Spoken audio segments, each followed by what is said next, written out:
Hello, good evening, everyone. Welcome to the GYBN Asia Bioculture Festival episode 2.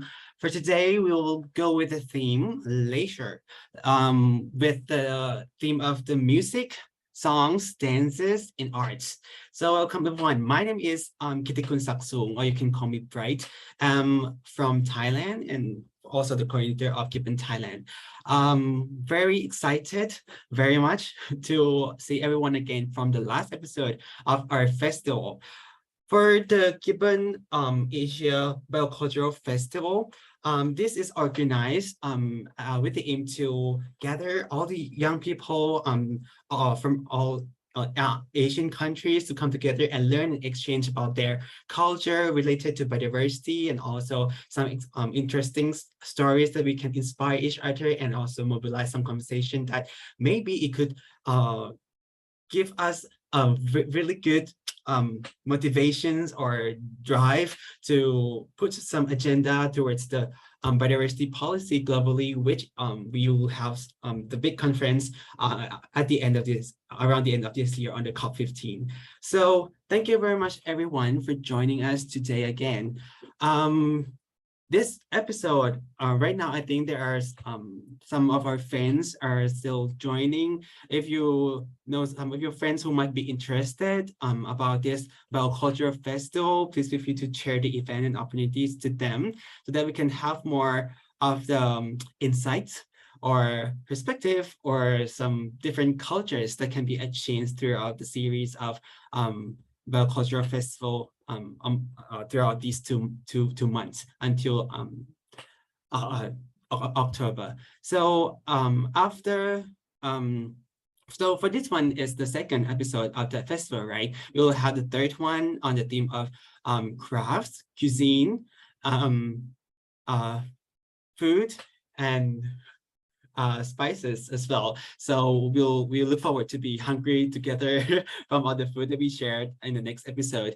And also the fourth one, which is the last one, will be about the poems, literatures, dramas, and also the storytelling. So please look forward to that.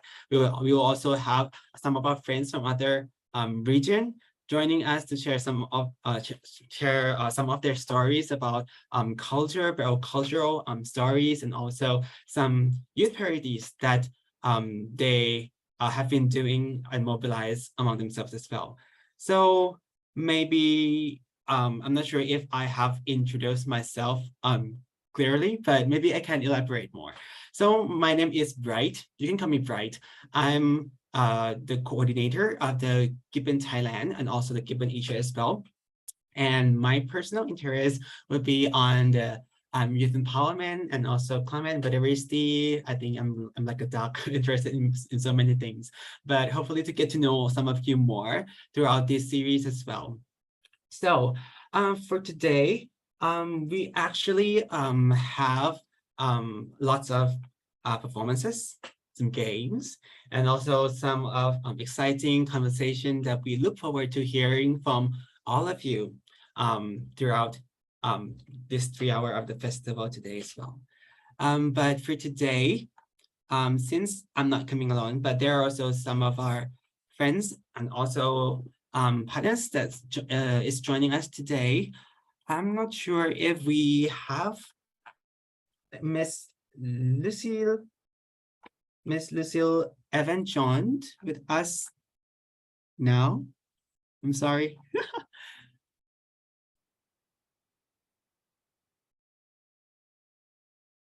I'm not sure if our friend is joining us at the moment, but yeah, we'll keep our eyes on that.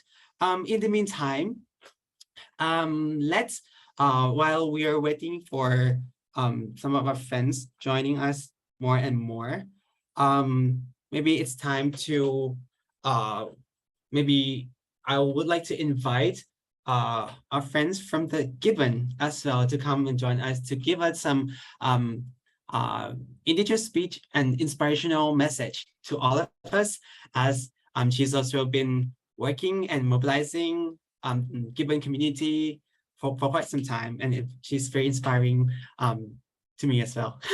So please welcome Sefa Tali.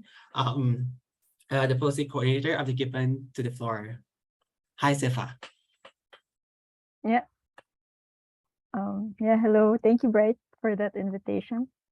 And yes, thank you so much, everyone, for joining us for today's episode of the Biocultural Festival of GYBN Asia. My name is Stefa. I hope you don't hear my dogs. My name is Stefa, and I'm from the Philippines. I'm an indigenous Ibalay Kankana Igorot. So this festival is really a celebration of nature and culture and the way that they interlink.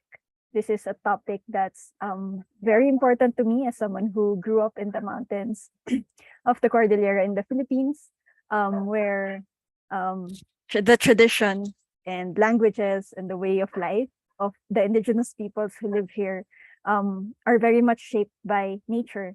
You can see it in kind of the ways that our dances mimic the birds and the horns of the carabaos, that kind of thing. You can hear it in the traditional songs that tell the stories of like the mountains and the rivers. And you can also taste it in the food, that is made from local ingredients.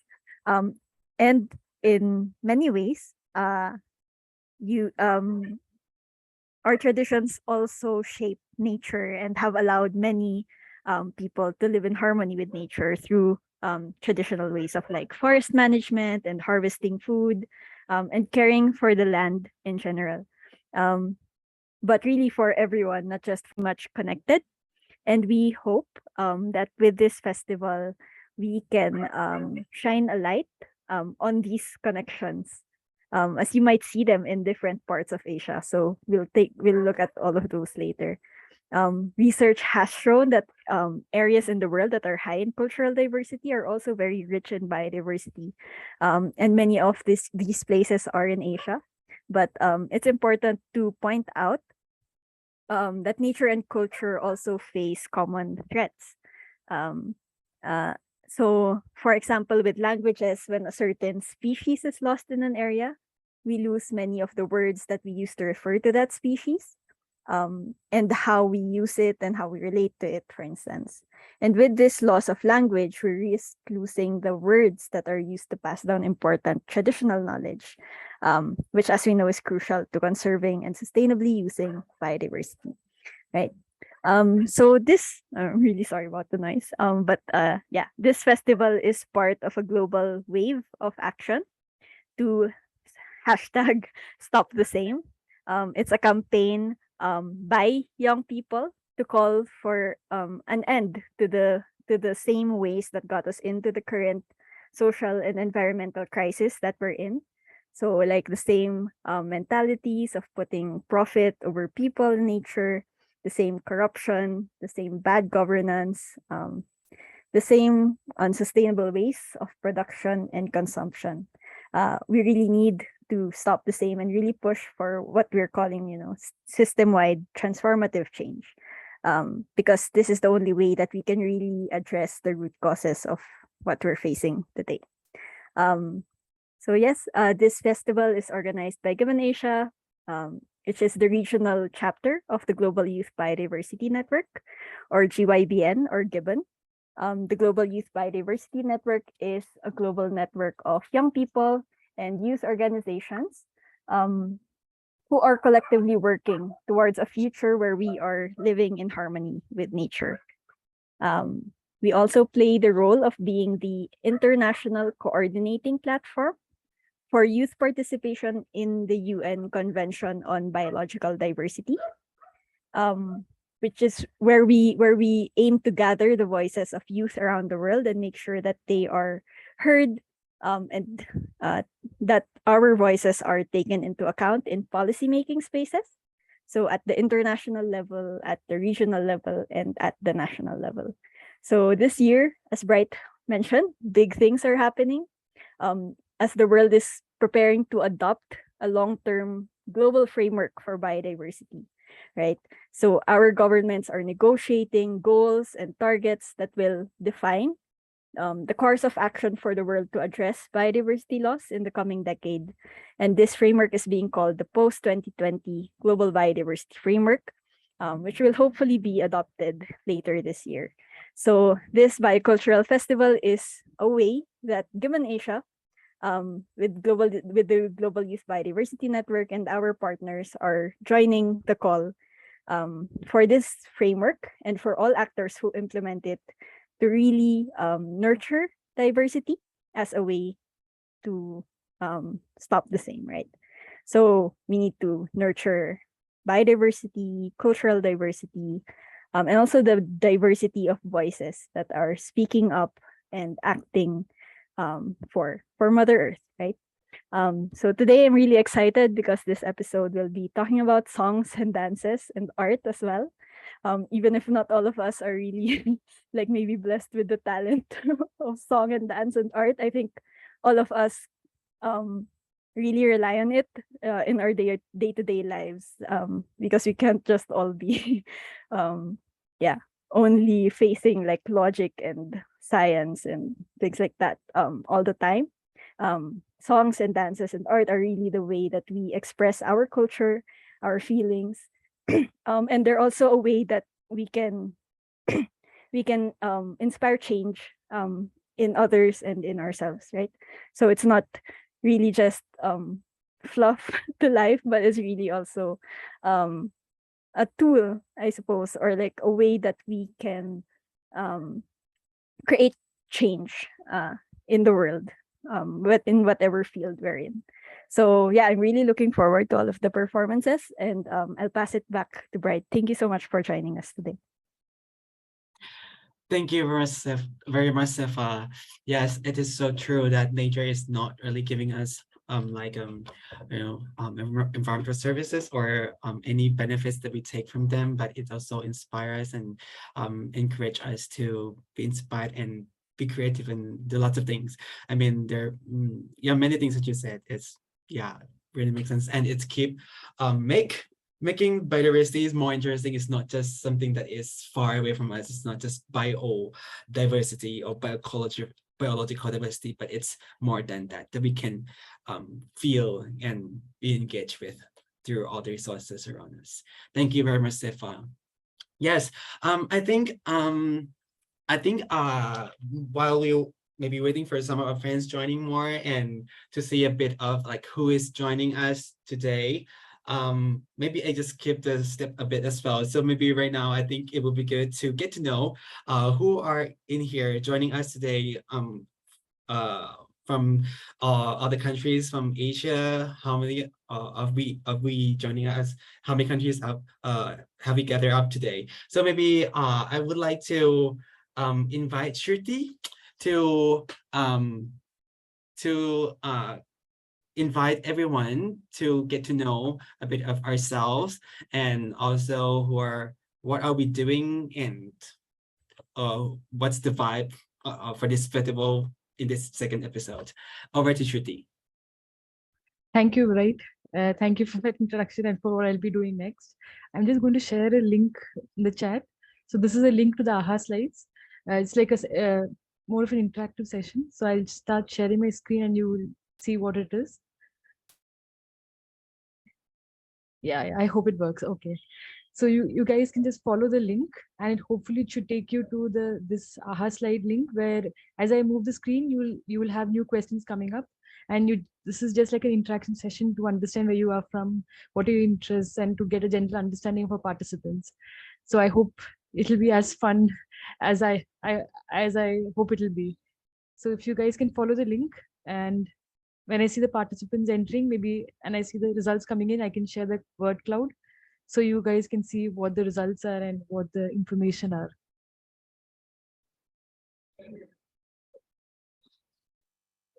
So the first question is, as you can see, where are you from? So you can type in the country or the city, whichever you like. So maybe specifically city and then a country where you are from. So that is the first question. And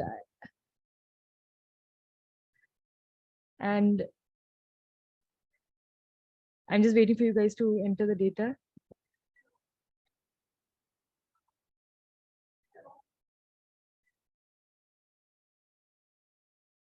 If you're facing any problems, just put in the chat so that maybe I can see if you guys are facing any problem with the link or anything of that sort.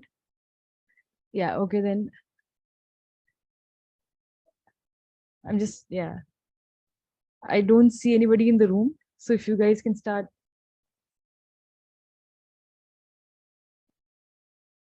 Once again, I'll just check again if there are participants.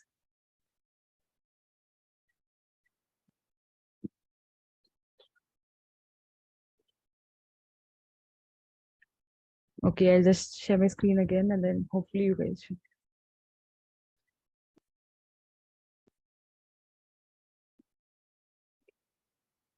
I don't see, yeah, I see one participant. So you guys can start adding in your answers. So then we can have a word cloud and we can have a screenshot and put it on our social media to see the participation, the countries we are representing. I think it'll be an interesting word cloud for us to, showcase. Okay, we have our first results. So we have Singapore and Thailand represented. I hope to see more countries here.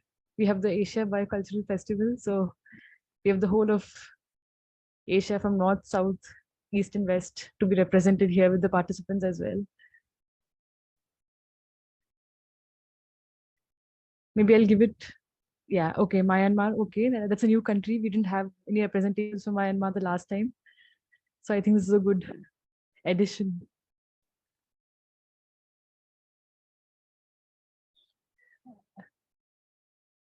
And okay, Philippines, okay. Philippines, so we have Thailand, we have 4 countries now.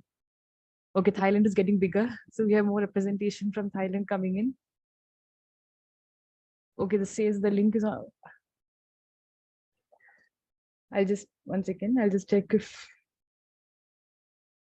you guys should be able to see a question. So if when I paste the link, okay, Saifa's already, thank you, Saifa. I think that link should work for you. Okay, Uganda, we have from Africa as well. Another continent now. Yeah, last time we were just restricted to Asia. So this is interesting again. India, okay. India, Sri Lanka, small. Thailand is just getting bigger. Thailand, Philippines. Okay, we have Burundi, I think, from East Africa. That's interesting again.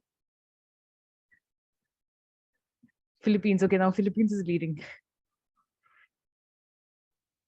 Maybe I'll give it 30 seconds and then I'll move on to the next question because we have quite a few more interactive questions coming up. Bangladesh, okay. So we have 10 countries now. Okay, maybe I think, okay, we have a lot of entries coming in from the chat also. Malaysia, Thailand, Philippines. Okay, Luxembourg, okay. So from Europe also.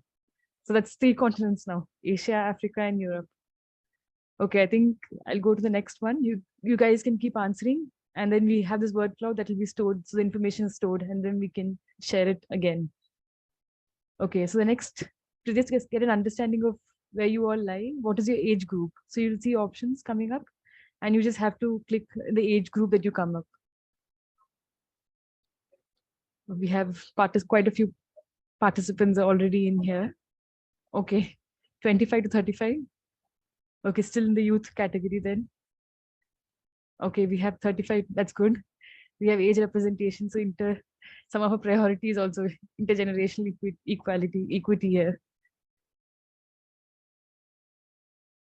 Okay, the highest is from 16 to 25.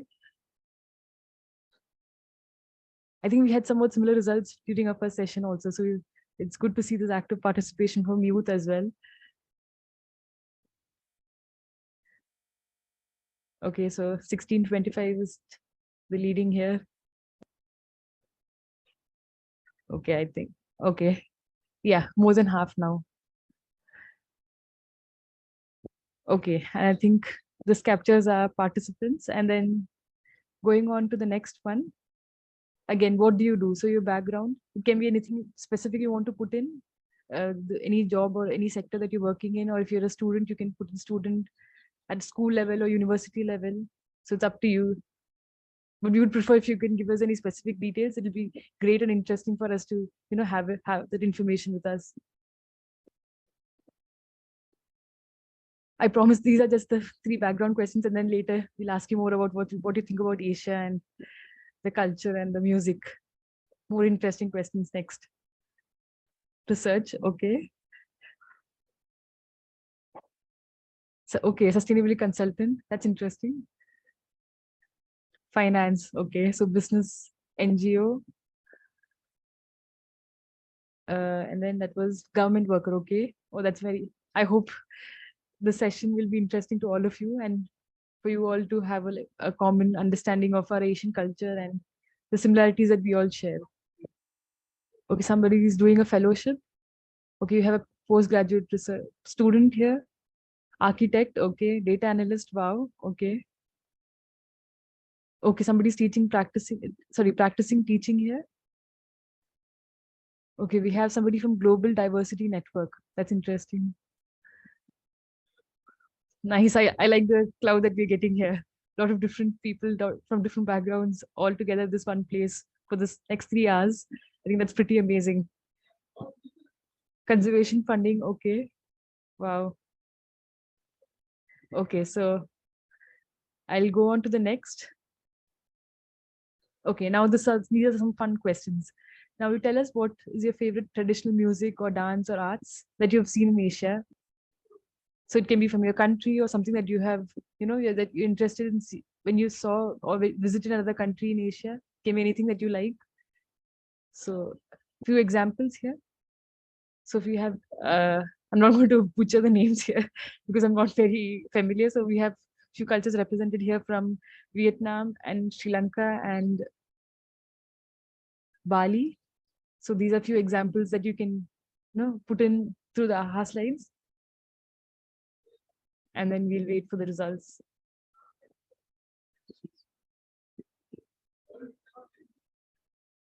It can also be any culture or any dance form that you would like to see. You've only seen it on TV or on screens and you would like to visit. Okay, any dance with fire. Okay, that's an interesting answer. I think all Asian countries have something to do with fire. I think that broadens our interest. Lightning festival. Okay, that's quite interesting. I think I would love to know more about what is the lightning festival. Maybe we'll all be Googling next after this. What is the lightning festival in Myanmar and Thailand? Water festival. Okay, wow, a lot of nature-based references coming in. That's interesting. Street dancing in Philippines. Upcountry dancing. Okay, in Sri Lanka. And there is a harvest festival in East Malaysia. Wow, okay. Interesting answers. You have the Philippines dance, okay.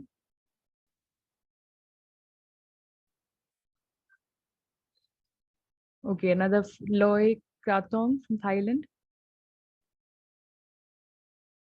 I think we need another session for you. First, okay, the Indian Bharatanatyam, okay, that I'm familiar with.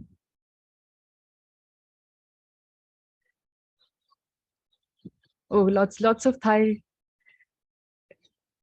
references of Thai dance forms coming up here. So maybe you just have to wait and see if these will be showcased during our festival. That's a surprise, yeah.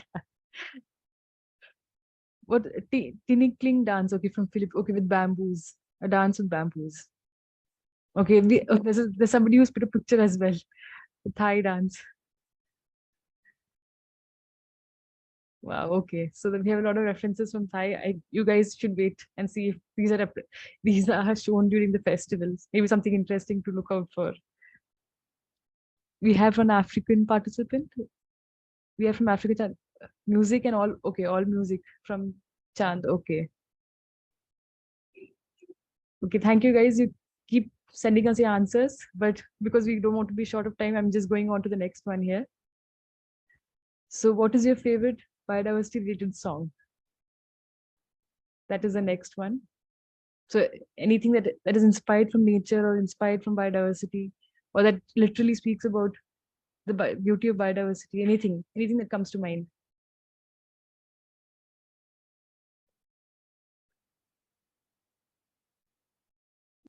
I think the first session we had a little bit of music, so biodiversity related music and some of the song performances, and you'll see more of that today. So if you guys, okay, sound from bird, okay. Okay, that's music. That's an interesting take. I don't think any one of us who put in that question really thought about that as much. So that's an interesting take on definitely the sound of bird. Mama Africa, okay.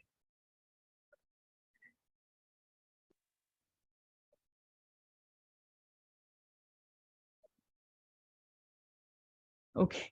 No, I'm in, uncharted waters here with the song names. But so I'm just going to pronounce the ones that, that sort of looks easier. So the sound of rain and peace music, okay. Love, okay, rhythm of nature. I think we all love the rhythm of nature, especially rain and all of that that we can relate to. Earth song, okay, for Michael Jackson. Okay. Lion King. Interesting, yeah. You can see the diversity of answers right here. From nature to films to animations to all the songs that kind of bind us to what we know of nature. Okay, so then we had quite a few diverse answers. So I'll move on to the next. Oh, one just came up. Uh, Indigenous prayer chants. Okay, yeah. I had an opportunity of listening to few as well, such as the Buddhist ones. So I think those are very powerful, sounds and music and vibrations. Okay, we have, is it from Laos? Paolo, Laos? Okay. Thank you guys. Okay, thank you for this, enthusiasm. Okay, so that was the final question. So I'll just stop my share screen now and then hand it over to Bright. Thank you very much, Shruti. Yes, we get to know a lot of background differences that we have here. So excited. Thank you very much, everyone. And as we see that we have quite a diverse like background that we're from, but what connects us through this festival is the music, song, and dance, and also some cultural related activities that we're that is the reason why we could come together here to learn and exchange, right? And so we today we also have another inspiring speaker to join us today. Please welcome Ms. Lucille Ewan John, co-founder of Congo Borneo, to join us today to give some of her experience and also inspirational message to all of us today. Please welcome Mr. Lucille. Hello. Hello, good afternoon. Good evening, actually, in my country. So good day to others. So I would like to thank the Global Youth for inviting us to share our story about what we did to help our culture, especially our indigenous community, in terms of modernization and in terms of globalization. So let me introduce myself. My name is Lucille Anna Owen John. I'm a indigenous. I come from an indigenous community based back in Borneo, a Bidayo Jagoy from Kampung Sibulu Bau. I'm a co-founder of Pongo Borneo, maker and producer of authentic Sarawak adaptable crafts. So we currently assisting in empowering indigenous crafters in providing platform for sustainable income through our program Preserving Heritage through Arts and Crafts. Our community is based in my village, that is 40 kilometer drive from city center. The community are from our original tribe, that is Bidayo Jagoy, that was residing in a mountainous area that we call as Jagoy Bratak. So in the olden days, we practiced animism before any arrival of modern religion, and also Hinduism, Islam, and Christianity. As of today, there's only a few priestess left that are still practicing our animism ritual. So when we started our business back in 2016, we have been sourcing our products from villages, traditional crafts makers. So we started with 3 bidders and 1 Ratan River, and we gave them workshop and encourage them to make pieces based on the crafts and the design that we teach them and the design that we already curated. So all of this product, Borneo will bring it to the events such as Artisan Bazaar or the government events to promote our traditional products and also the modern crafts. We also created few segmentation of our beneficiaries because Puhu Borneo's, when we started as a social impact community-based organization. So also consider us as a social enterprise. So we have few segmentation of our beneficiaries. Number one, we have our community that belong to the Bidayu people. Number two, our local artisan that is ready crafters. And we also have, we're also helping single mothers and also housewives. So as of today, we have about 15 bidders and 3 rattan weavers. And our artisan, we have about 15 artisans that are working together in our program. So our responsibility here in Puhu Borneo is not just to promote the product, but we're also maintaining our relationship in terms of how we're going to educate them, empowering them how to be independent entrepreneurs, so that independent indigenous entrepreneurs. So what inspired us the most, especially on the design and the product that we produce in Puhu Borneo, is actually the struggle of our indigenous people that we are currently facing, especially in promoting and preserving the heritage crafts in a great manner. Because we want to promote our products globally, yet we are striving to protect it from misconception and misinterpretation, especially moving forward modernization. So promoting and preserving heritage products must come together without prejudice. So that's just a thing that we vow, even when we speak about our product, our traditional crafts, we are trying our best to go together, promoting and also preserving the heritage product. It is very important for us actually to understand that there is segregation of traditional, contemporary, and modern crafts, and not to be confused by any, because there's a lot of misunderstanding and confusion is actually happening towards within our community themselves. So educational, educational speech, educational talk about our traditional crafts is crucial, and we have been talking to few agencies to make this thing kick off immediately, so that our community ourselves can actually understand what is our issues that because we have been forgetting about traditional crafts for so long, and that we want to revive it back. So we have this issue in understanding what is traditional, contemporary, and modern arts. So with this, we also seen actually a lot of improvements over the years in crafts and arts, but many still understand, like I said just now, the progressive culture aspect, because we want to progress. We do not want to be tied up with the traditional way of preserving things. We want to preserve, but in how we're going to preserve in a modern days aspect. So since we are in the industry, Puhu Borneo vow to preserve our traditional knowledge and traditional cultural expression of the indigenous people, not just the Bidayu people from my community, but also the Borneo people, that we have vast indigenous people in this island. So moving forward, Puhu Borneo is discussing and planning to be part of developing technology into traditional crafts ecosystem. So for us, it is very crucial as we are progressing to develop more awareness in protecting makers' creation and product segmentation from being exploited by major players, especially in the fashion and arts industry. So which will be the best interest for the small enterprises and independent crafters to move forward globally, yet protecting the creation rights. The initiative will involve many governments, bodies, and corporate agencies to secure the future of intellectual property of traditional knowledge and traditional cultural expression for indigenous crafts and arts. So as a custodian of our ancestors' traditional heritage, we believe that we need to move forward, yet not forgetting and embracing the origin of our tradition, of each tradition.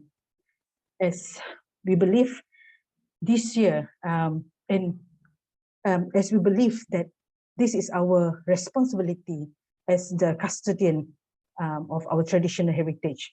And conclusively, with this year theme of International Day of World's Indigenous People, the role of Indigenous women in the preserving and transmission of traditional knowledge, we in Pungu Borneo believe in understanding of our heritage and traditional knowledge by continuous learning, right to protect traditional knowledge and traditional cultural expression, fair opportunity for the indigenous entrepreneurs and artisans to channeling their produce globally and responsibly, and a fair opportunity to earn and to learn sustainably.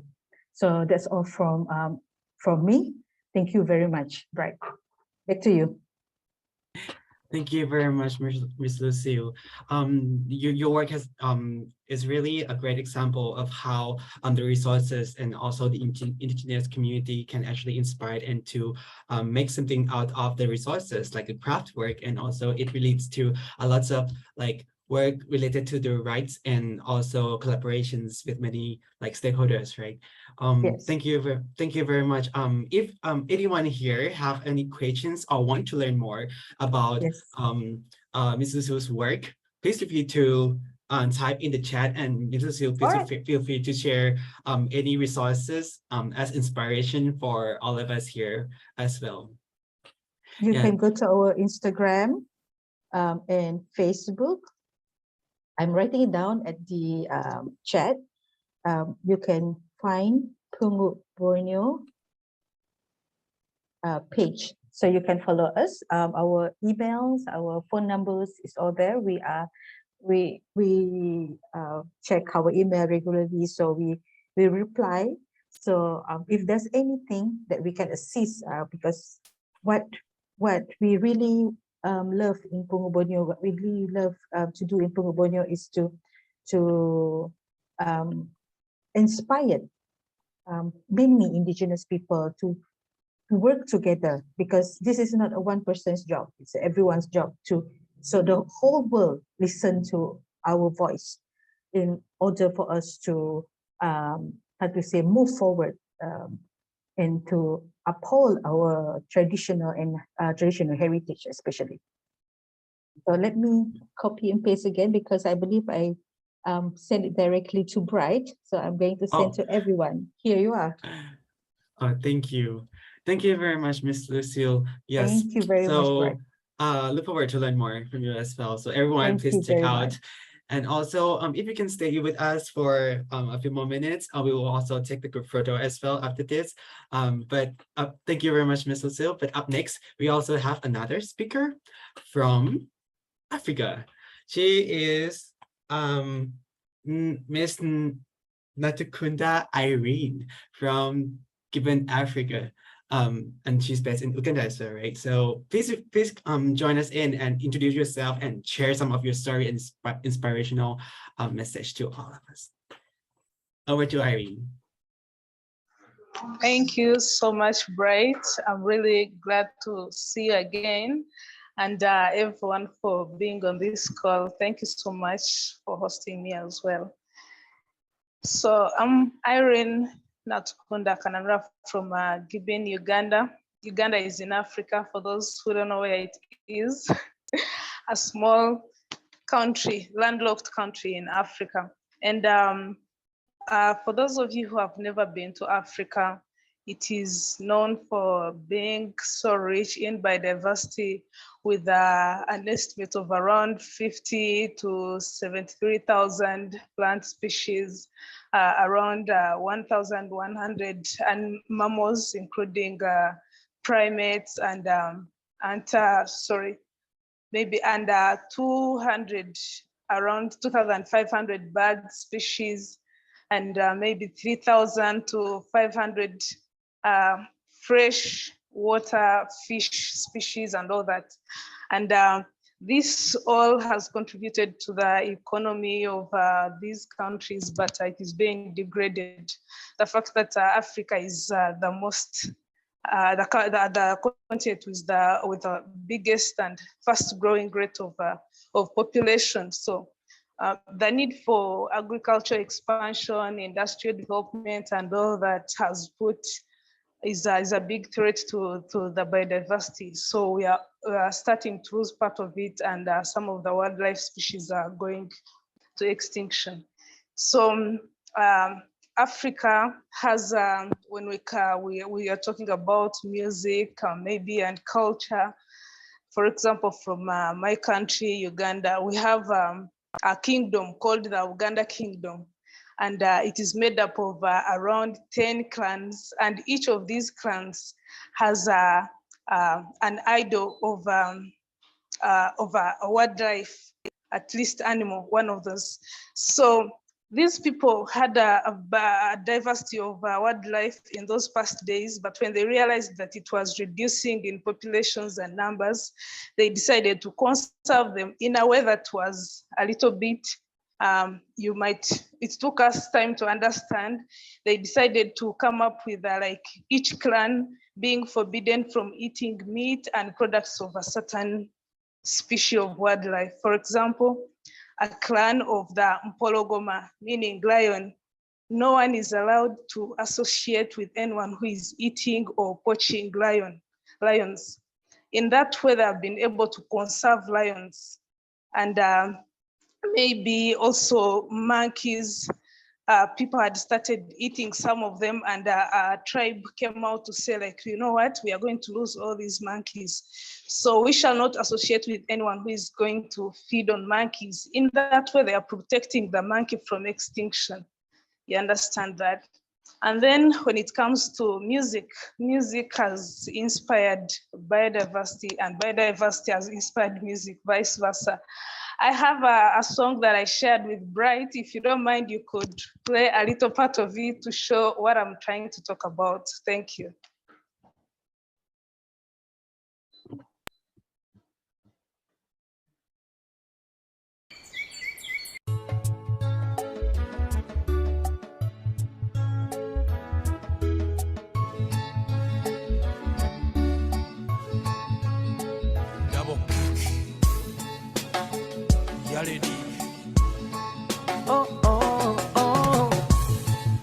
Tuli balungi tewali yakyama, tuli baddugavu abeerwamu badama, tulya muceere kasoli ne kawuuye. African weather, leka nkutwaleko bebye Uganda, kunogerenkere n'amapeera. Uganda zabusi ya green, enkuba etonnya n'akasana kaaka. Sindo ninyweza okutte weewo bambitonta, weweeke ku mugongo, nze nkutwaleko paka e Uganda. Alina ekyenyi kimulinga ndabirwamu, alimu ekyama kiriza ne kubakama. Sindo ninyweza okutte weewo bambitonta, weweeke ku mugongo, nze nkutwaleko paka e Uganda. Akaloboozi kokonyo kampoomera nga lupiya, ekinyumira lwakuba nkuyita oyitaba.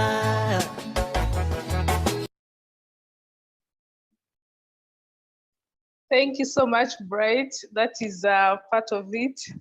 So if I'm to talk about that song, sorry, it is in local language, but the song's message says, this young man is passing through music to bribe this woman, trying to convince her, if you stay with me, I'm going to take you around Uganda and show you all the biodiversity that Uganda has. So that is the message in the song.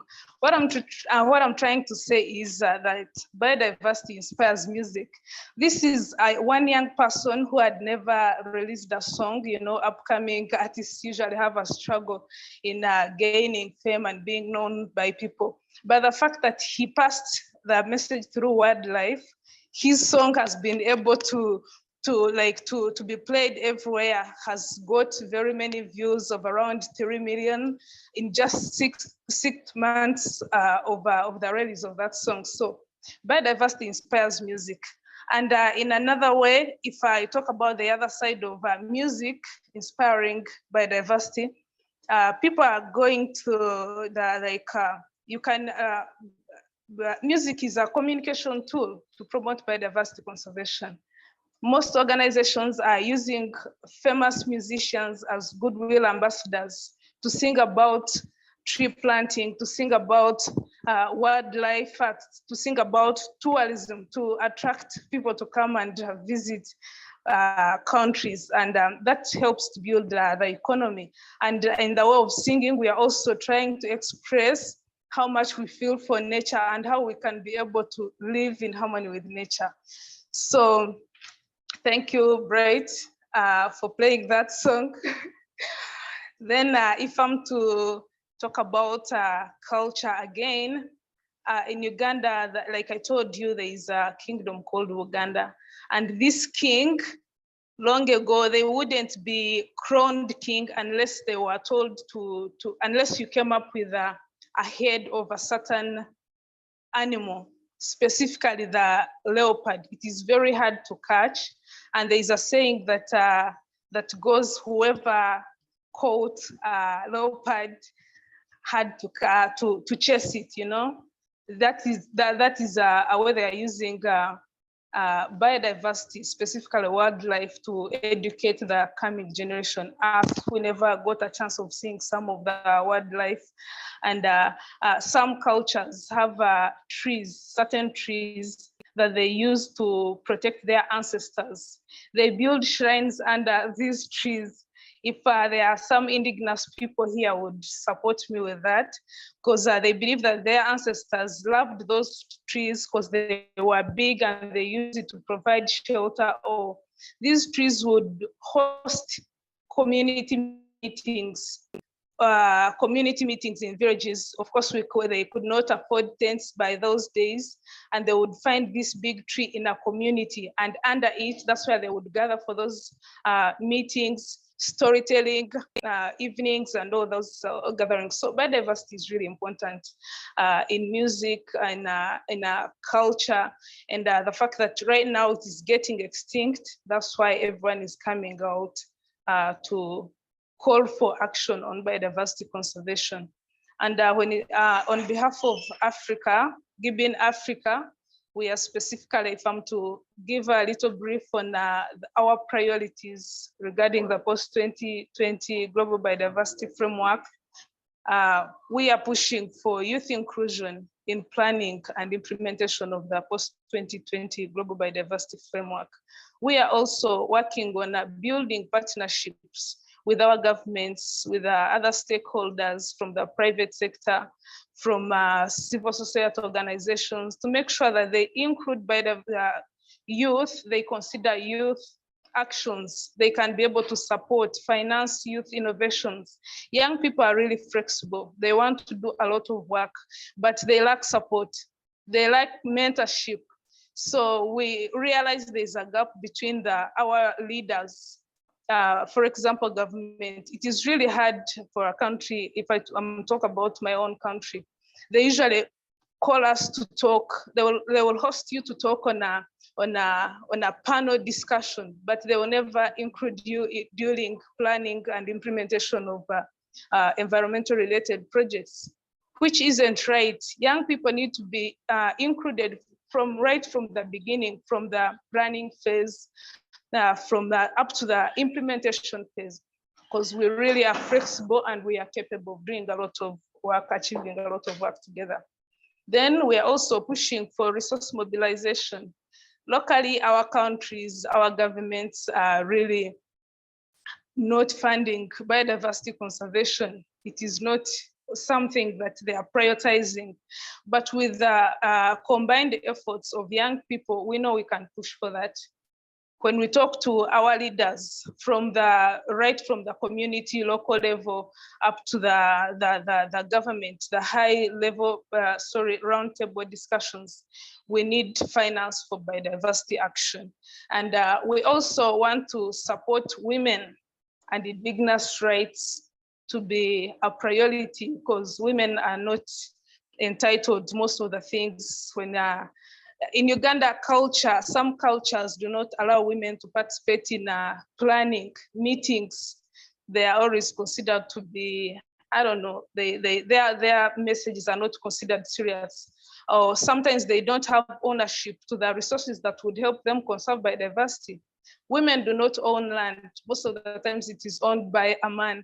And it is usually hard to convince this man, like, you know what, part of this land, we can use it to plant trees or restore biodiversity, you know, or make a decision like to tell people, please stop degrading, stop cultivating this wetland because it is holding a lot of biodiversity in it. A woman's idea is often not taken or considered. So we're also pushing for women's rights to be respected, indigenous rights. They're being evacuated from protected areas, but these people have originally been the people who have been taking care of these protected areas. Why not be put part of the implementation to conserve their own land? We also, we have our signature word that we always use: you're not planning for us without us. There is nothing for youth without youth, nothing for women without women, nothing for indigenous people without indigenous people. If you want to help people go back to the roots, discover, identify their problems that they are going through, get to know about their priorities, get to know their interests. You're not going to give them something to plant like beans, yet their interest is in actually coffee, you know, because they know what is best for them. So inclusion and respecting rights of women and indigenous people is one thing we are pushing for as GYBN Africa. And Yes. I wish to stop here, right? Yeah. Thank you very much, so much. Irene. Wow, this is really interesting because I really like what you said, that biodiversity inspired music, and music also inspired biodiversity, vice versa. And also with the example of the tree, that is a place to go, a go-to place for people to create and mobilize things, and it leads up to so many issues related pretty much to our life and governance and much more. You have given lots of example throughout your story. Thank you very much, Irene. I think all of us here to take note, and also maybe we can have some more conversations around ourselves about how Irene's example could inspire us to something for our region as well. Thank you very much, Irene, for joining us. Thank you, too. Yes, and also with the time that we have, as promised, it's time for taking a photo. So I would like to invite all of you here, everyone, every single one, to open your camera if you are able to join us in taking a photo with together as like a memory among ourselves for the GYBN Asia Biocultural Festival's second episode on the theme of leisure music, songs, dances, and arts. Please, everyone, join us. Open your camera and show up yourself and to take a photo, and maybe think of some move, some dance pose that you think it reflects like some of your most favorite dance move from your country. Show all of us what you have from your country. What's the move from your country that is really something really outstanding, or you like to show the world that that's the move that show how you move in your country? It could be something from the traditional ones, or it could be something from the trend from the TikTok if you like. You don't mind. Yeah, just show some of your move. Okay, everyone, are you ready? Please join us. If you can open your camera, you can stand by with your pose. Okay, I'm starting. Everyone, please, where's your pose? Don't keep me alone. Don't leave me alone. any pose, everyone, like any like dance move or any like pose that you normally like see from the video or something? Okay, anyone? Any pose, anything, or any biodiversity inspired like butterfly as well? Okay, yeah, we got to move now. We got to move now. Okay, I'm not sure who is capturing this. Could you count down for the capture as well? Is it Nick or It's Mark. um It's Mark. oh Mark? Okay, Mark, could you count? Or maybe I'll count and you do the okay. Okay, so everyone, 3, 2, 1. Okay. Oh, all good. Thank you very much, everyone. Okay, this is nice. Oh, Addison, I love your move. Thank you. Okay, thank you everyone for the like first capture of the photos among ourselves.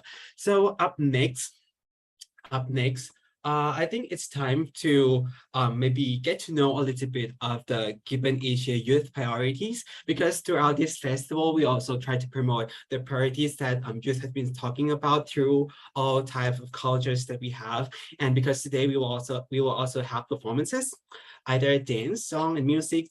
We would like to ask you to maybe see on which part of the priorities or which keywords or which um, terms or phrases that catch your eyes and you think that it's close to your heart or it's really important to you. Yeah, and throughout the performances and cultural performances that we will share today, we will have some discussion at the end on what you feel like it's reflected and should be emphasized through other stories that we exchanged and shared throughout the festival today.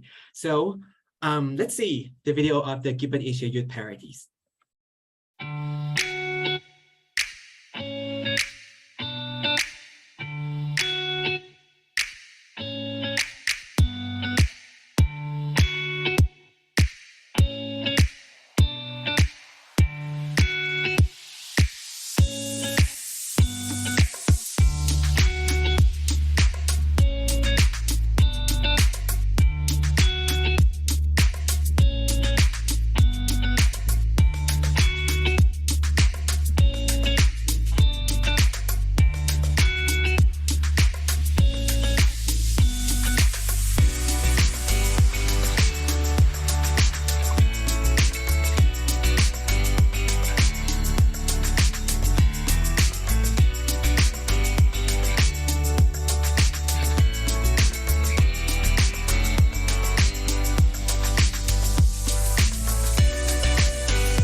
great.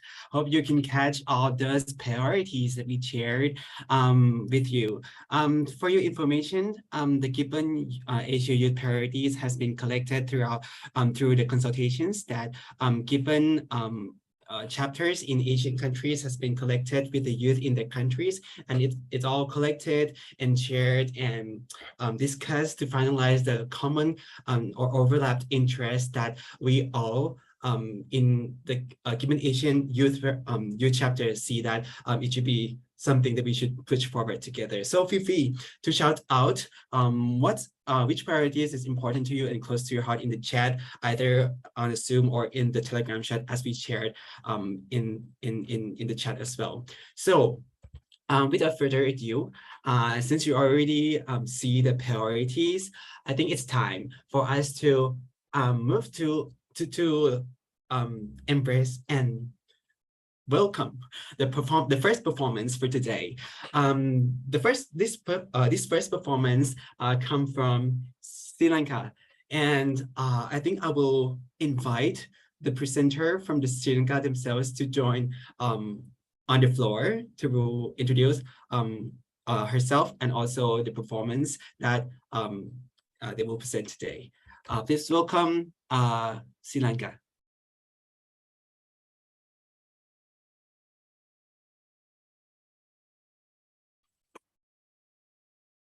I'm not sure if our presenter is here with us.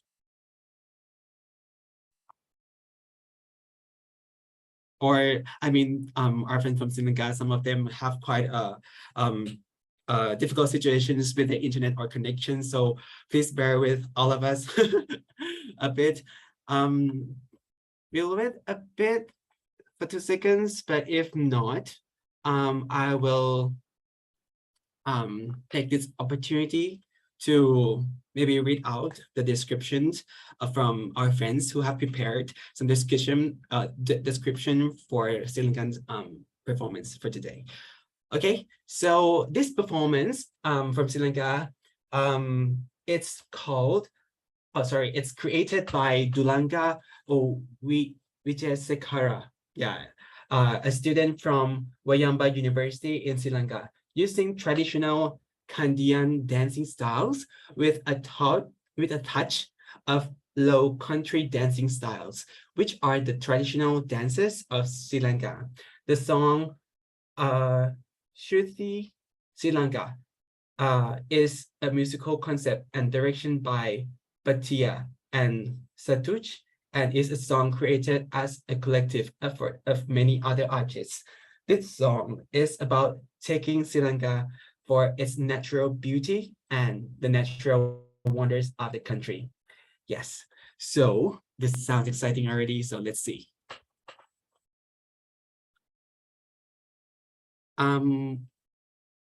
We can't hear the sound, I think. Is there a sound? Good, thank you.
Wow.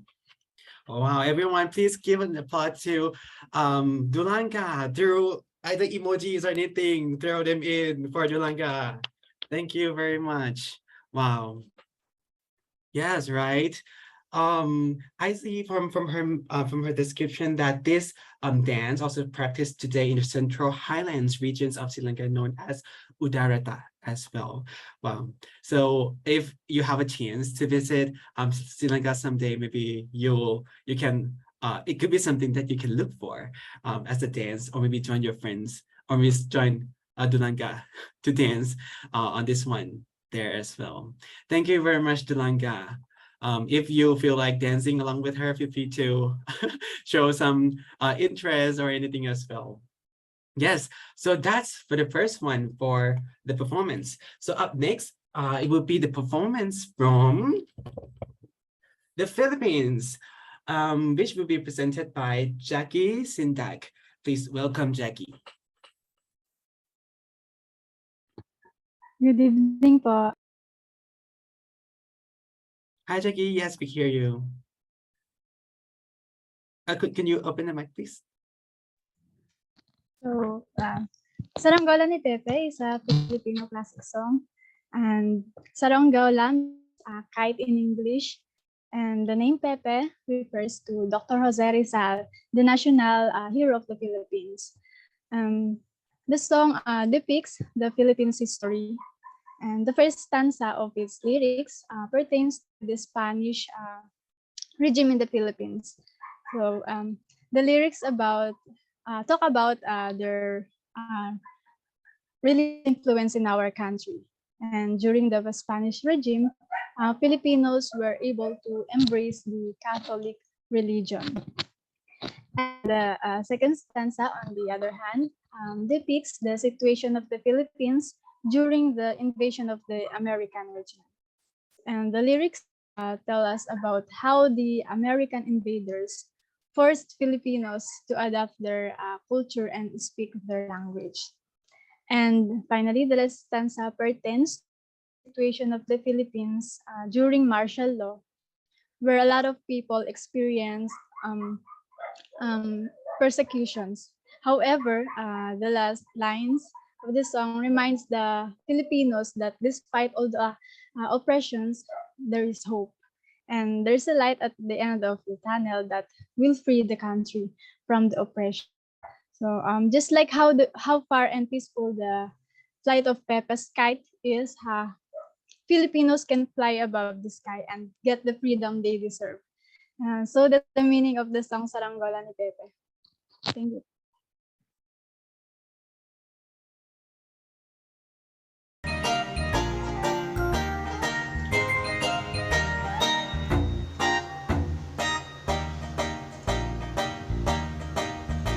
Matayog ang lipad ng saranggola ni Pepe, matayog ang pangarap ng matandang bingi. Umihip ang hangin na wala sa paningin, sigaw ng kahapon, nilangon na nabalon. Malabo ang tunog ng kampanilya ni Padre, maingay ang taginting, rosaryo ng babae. Nay, nay, nay, nay, nay. Ng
puso ay sa utos, puso'y sinusunod. Nay, nay, nay, nay. Nay, nay, nay, nay. Nay, nay, nay, nay. Nay.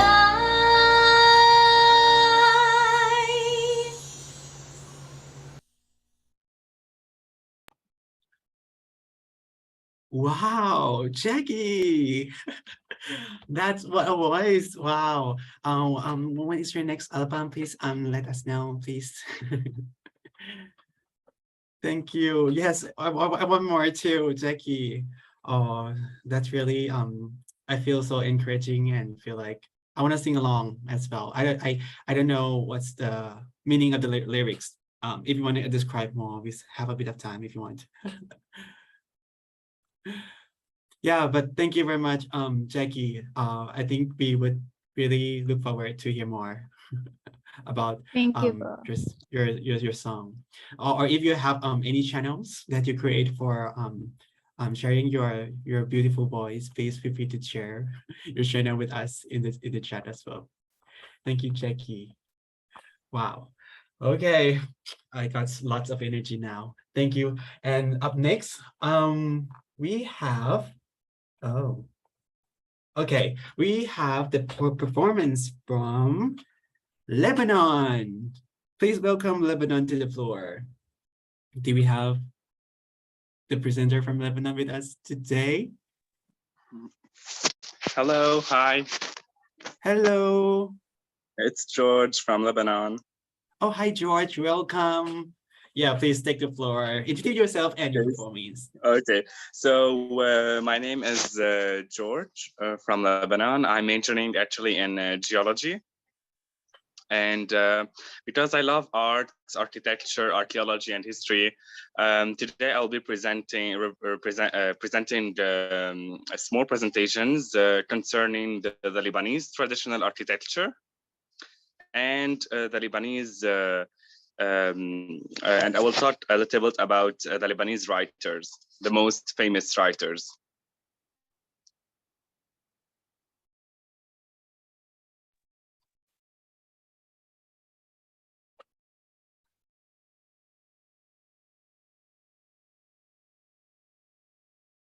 Thank you, George. I think we are opening the video. Is that right? Yes, videos. I had to record the presentations because today I'm traveling like in a few hours, so that's why I recorded the videos yesterday. Oh, okay, thank you, George. Yeah. This is it, right? Just to check. Yes, yes. Okay, thank you. I'll play it now.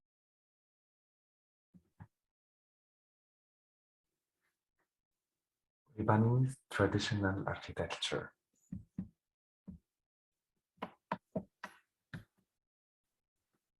The shape of the Lebanese house is a simple cube. The exterior walls are built in ashlar masonry, covered by a red tiled roof. The entrance of the Lebanese house is very modest. Rectangular door with relieving arch above the lintel. Windows of the room have wooden shutters. The windows in the Lebanese house receive pediments. It's a triangle-shaped dripstone, and it's a kind of a legacy of the classical architecture.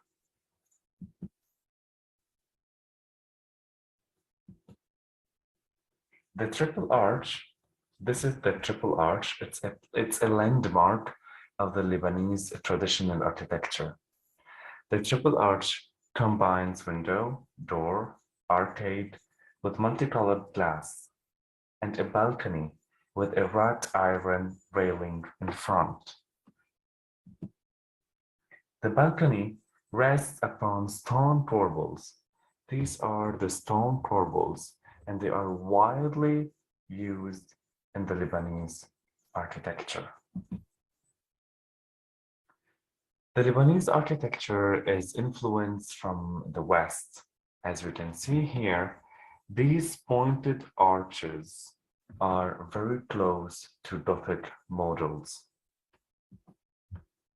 The combination of windows and plant boxes testifies to the Lebanese people love of flowers.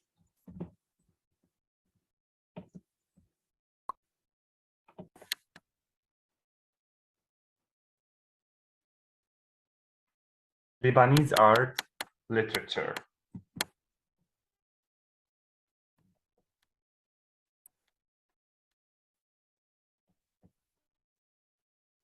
Lebanese writers excel in a variety of genres, from memoirs to historical novels, to graphic novels, to journalism. Mostly Lebanese writers write in either Arabic, French, or English. Gibran Khalil Gibran is one of the most influential Lebanese writers. His book, The Prophet, that was published in 1923, was written in English. Gibran made a name for himself as a rebel and literary revolutionary. Here is an extract from the famous book of Khalil Gibran, The Prophet. I love you when you bow in your mosque, kneel in your temple, pray in your church. For you and I are sons of one religion, and it is the Spirit. You give but little when you give of your possessions. It is when you give of yourself that you truly give. Huda Barakat is from a town called Sharra in northern Lebanon. Having lived in the country during the Civil War from 1975 to 1990, the author has unique insight into the locals' history. Through her book, Disciples of Passion, readers can experience the alienation and frustration of war through the eyes of a jaded young man. In Disciples of Passion, Huda Barakat's narrator is an anonymous man who was kidnapped and tortured during the Civil War in Lebanon. The narrator tells a story from memory as she resides in Deir al-Salib, a missionary mental health institution. The novel opens at the moment the narrator has just murdered his beloved. Amin Malouf is a Lebanese-French writer and an award-winning wordsmith. His novels all revolve around war and migration, a relevant topic to any reader from the Arab world or interested in a unique perspective. Amin Malouf's famous book is The Road of Tanias. It's a good tale in the tried and true storytelling mode of narrator telling a story told to him, one that took place several generations ago, especially in a very crucial period in Lebanon's history that shaped modern Lebanon from the 1830s to the 1840s. The Great Game is in full swing, as well as rivalries between the Ottoman Empire, the Divine Port, and the Pasha or the ruler of Egypt as represented by the local prince. The novel includes a mix in religion: Catholic, Druze, Muslim, and English Protestant. This reflects the diversity of religious denominations in Mount Lebanon.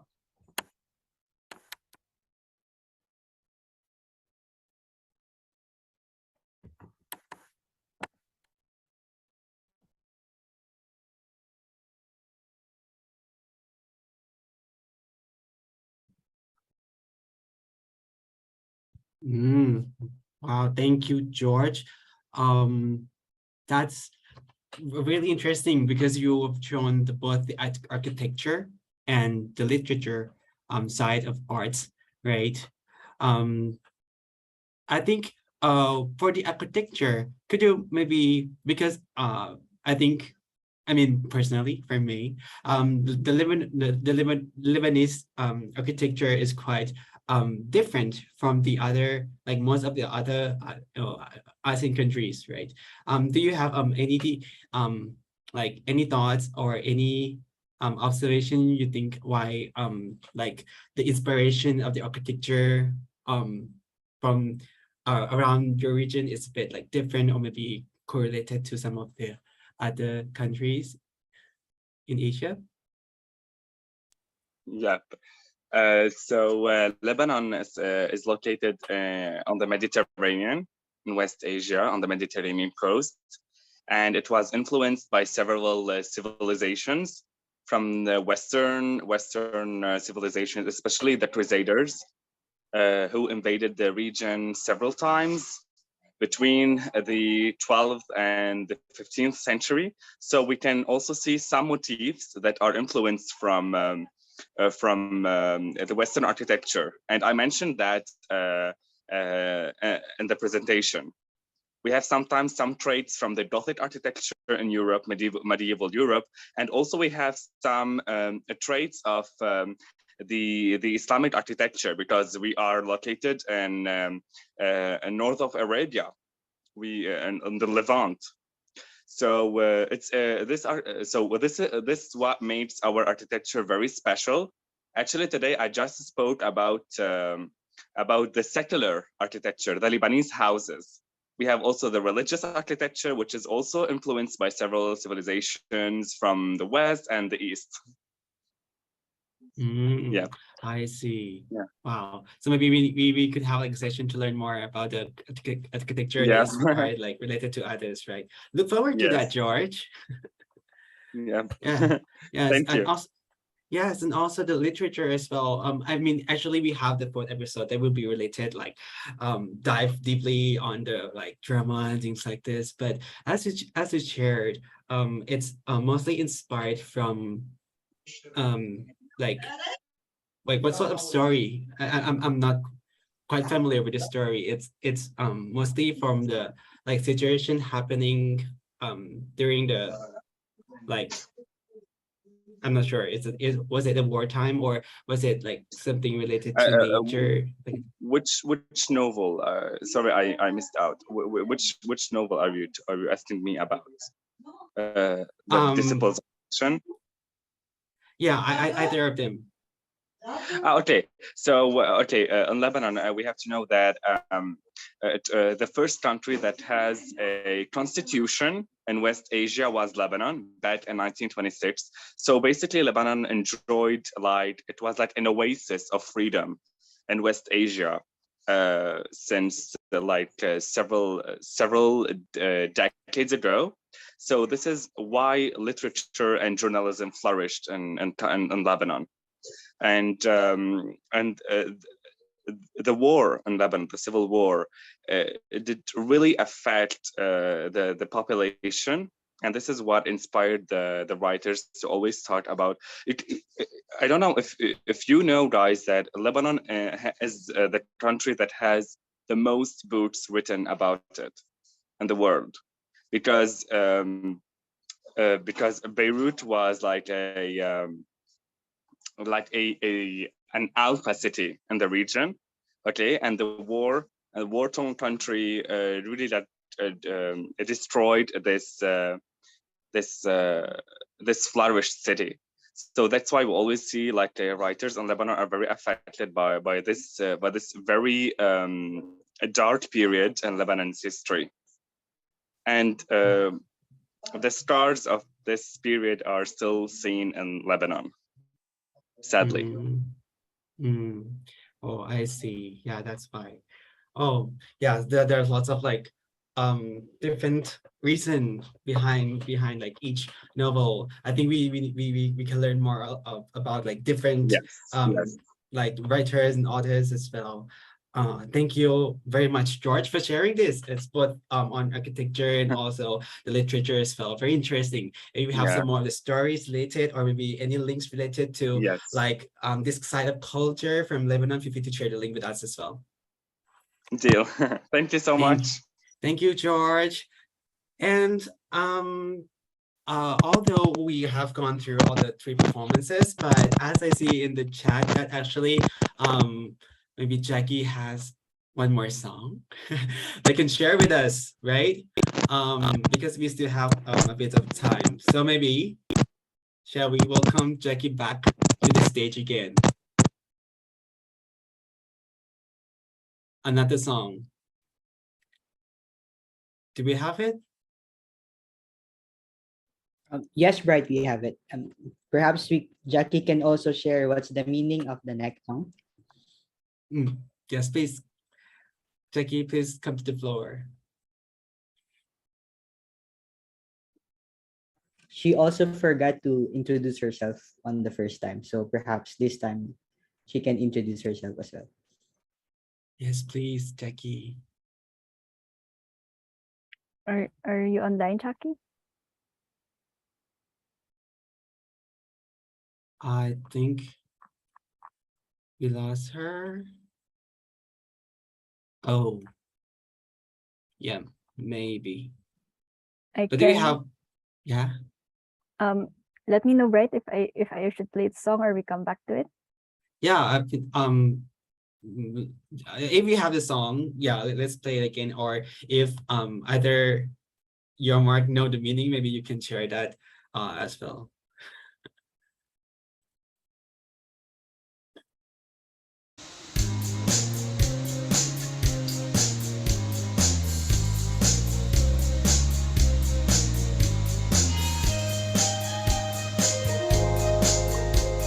Anong sorbetero, anong alin mo?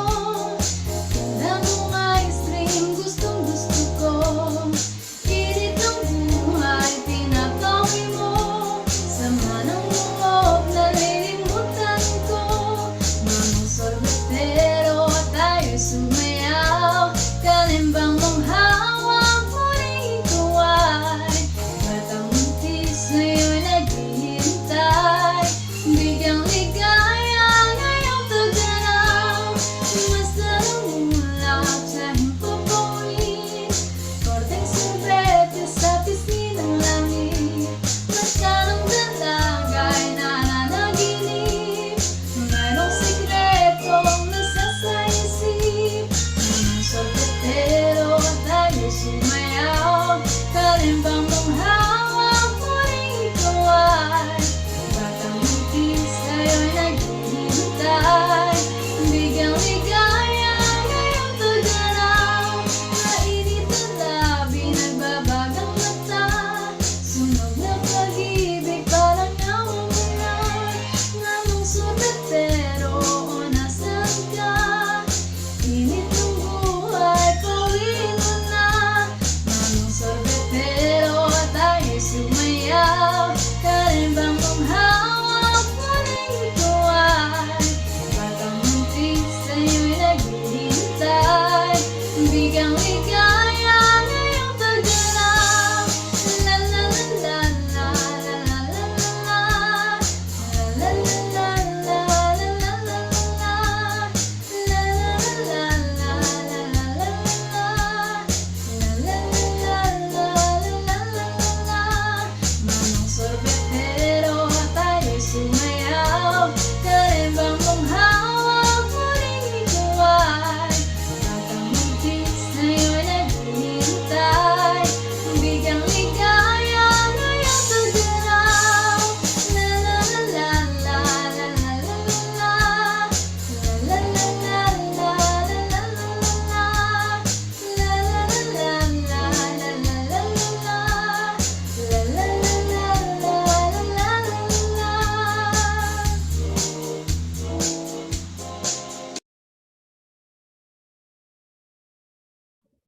Wow.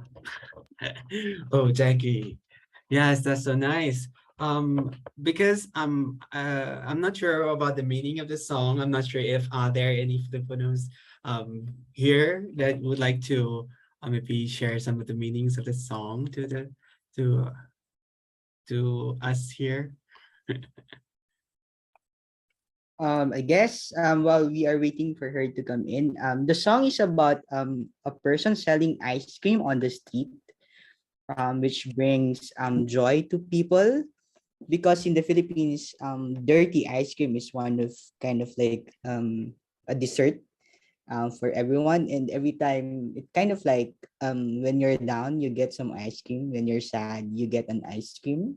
So the song is about that, and how the person who's selling ice cream also kind of shares joy to every Filipinos who get to have the ice cream.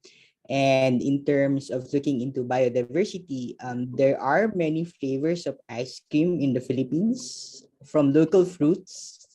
And similar to other Asian countries as well, like durian, for example, they are being made into ice cream, and other endemic species of here in the Philippines are being made into ice cream as well. So yeah, it's just a bit of a background on the song. Mm. Wow, thanks, Mark. Um, I would love to know more about the flavors of the ice cream now. I can't wait for the third episode to know more about that. But yes, thank you, Mark. I think this song also very sweet, like Jackie's voice. Yeah, and yeah, I can feel the freezy like cold from the ice cream as well. Very nice. Thank you, Mark and Sefa for sharing this from Jackie. So if she can join us later on. But yes, we have gone through all three performances for the first section of the performance period. So right now, I think, are you craving now, Romeo? Yes, maybe we can discuss more about the flavors of ice cream in the next episode as well. Or maybe if you have any like specific flavor that you can only find in your country that would like to share with others, we to type it here so we can look for it now. Yeah. Yeah, since we have a bit of the time and we have gone through all three performances, I think it would be nice to maybe open the floor right now to any of you that would like to maybe share some thoughts and feelings or some reflections that you think you got or found some interest or in love with, either through the dance from Sri Lanka, and the performance from uh, Jackie, both two songs that she have shared with us, and also the architecture and literature from George, from Lebanon. Yes, please take the floor. Anyone, if you want to maybe share some feelings or reflections of how either songs, dance, or art has been reflected and get yourself be connected more with nature, please share with us. You can raise your hand or maybe type in the chat.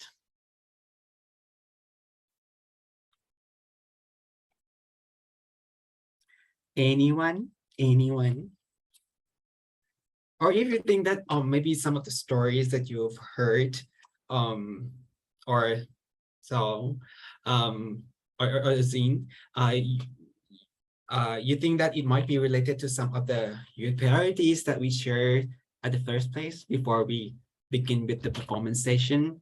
Are there any relations that you think, oh, you found that, oh, it's really inspiring and connected? For example, like the dance move created like the meaning of the dance move. I'm not sure if anyone observed that. Yeah.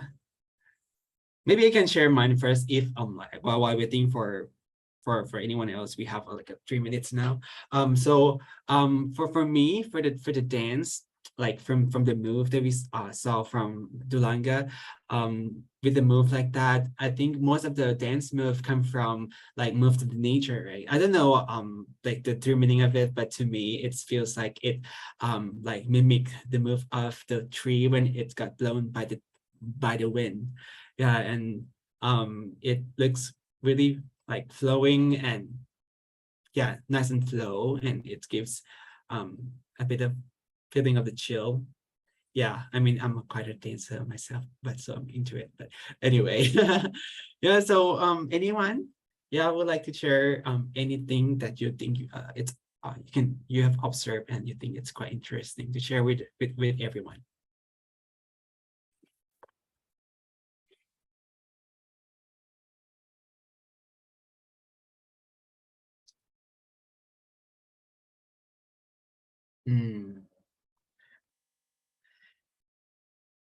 If there is none, yeah, if you can think of some like relations or like it relates to some of the parodies that you think it's really should be pushed forward as something to conserve for biodiversity's sake or conservation, feel free to let us know. But since maybe some of you might be thinking about it, I think we can move on with the games. Shall we? Shall we? You can send some reaction to let me know that, yes, let's go for the game. Okay, yes, okay, yes, nice. Yes, that's the reaction that I look for. Okay, so let's go for the game, everyone. So for the first section of the game, for today we have the game related to music. Yeah, let's go to the music again. And for this activity, it will be led by Nick. Yeah, please welcome Nick to the floor. Hello, Nick. Hello, everyone. All right. Yeah, so for the next session, it'll be facilitated by me. So we're bringing like some fun games for everyone to relax a little bit. So after you've seen the performances, now it's time for the game. And the game name that I just quickly thought of, it's called What's That Sound? So basically for this game, we'll give you a few seconds and let you guess where this music originated from. So we will let you guess which country it came from. And so for this game, it will be quite competitive as well. So there will be, the points will be based off of correctness and fastness. So if you are certain of the answer, please try to answer as fast as possible. All right, so now please join us in the AHA slides, which Sefa has kindly helped share in the chat. And now I'll be sharing my screen.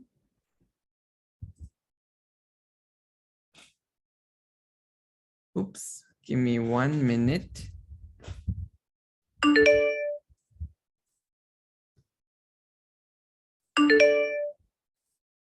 Okay.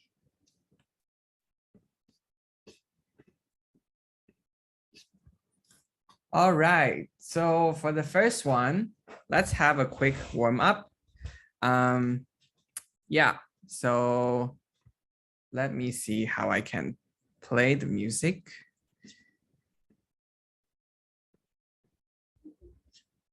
Share sound. Okay. Oops.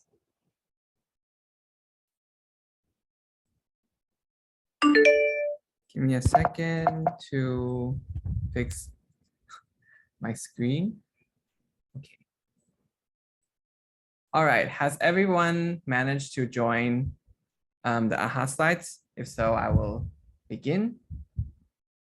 And let me know if you can't hear the music. So I will play around 15 seconds of each music and let you guess after it ends. Phút em gặp anh là em biết em si tình tình tình tình tăng tăng tình tăng tình tình tình tăng tăng tăng. Giây phút em gặp anh là em biết em si tình tình tình tình tăng tăng tình tăng tình. All right, so that will be the first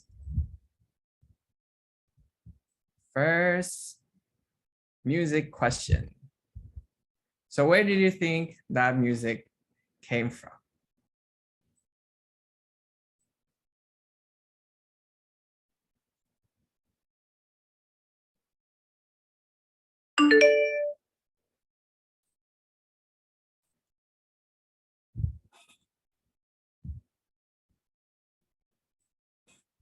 All right, yeah, so if you have been playing TikTok, you may be familiar with that music. Okay, let's go to the first official song that we will be playing today.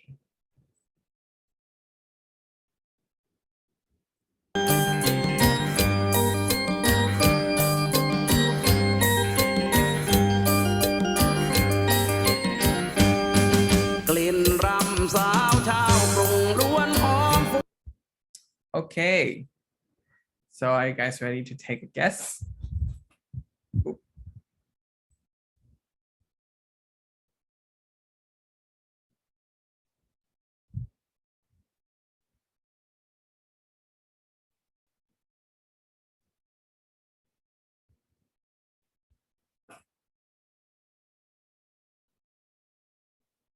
Wow, there's a lot of people who managed to get this correct.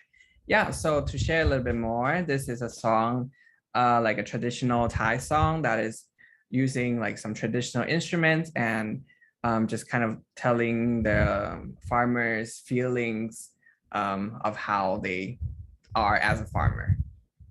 Okay, going to the next song. Okay, so here we have also like a leaderboard to see who is winning the game right now. And as I see someone, there's two people who are currently tied.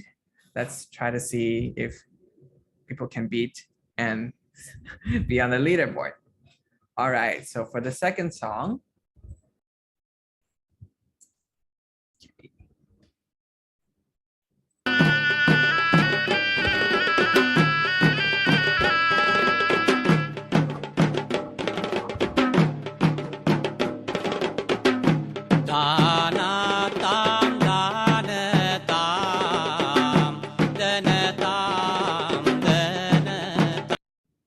All right, so that's our second song.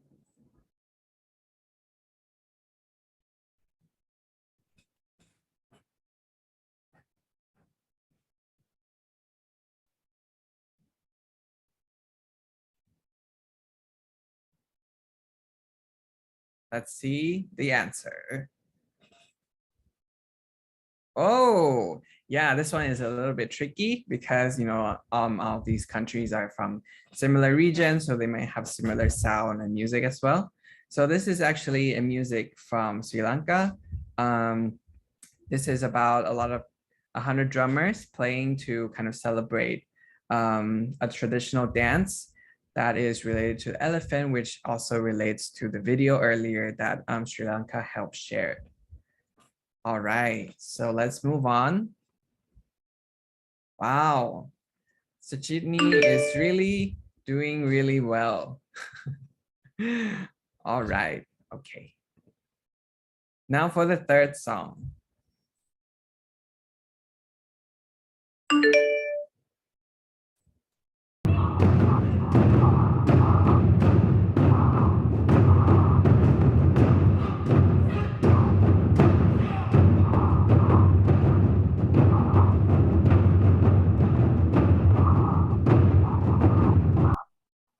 Okay, this might be a little bit different, but take your best guess.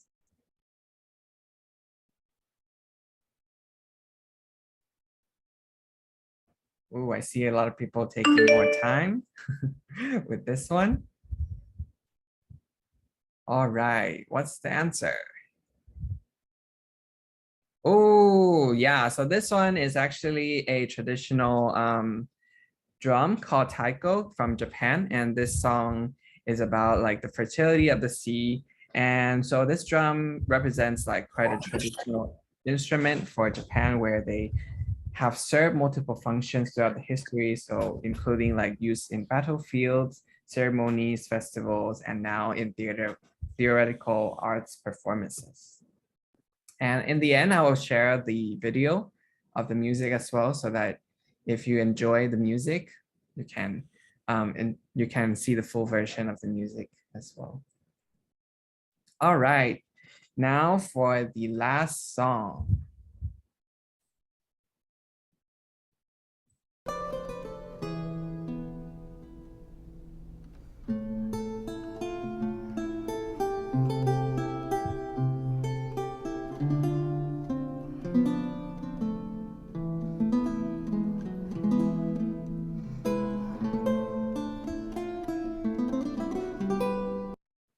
Okay.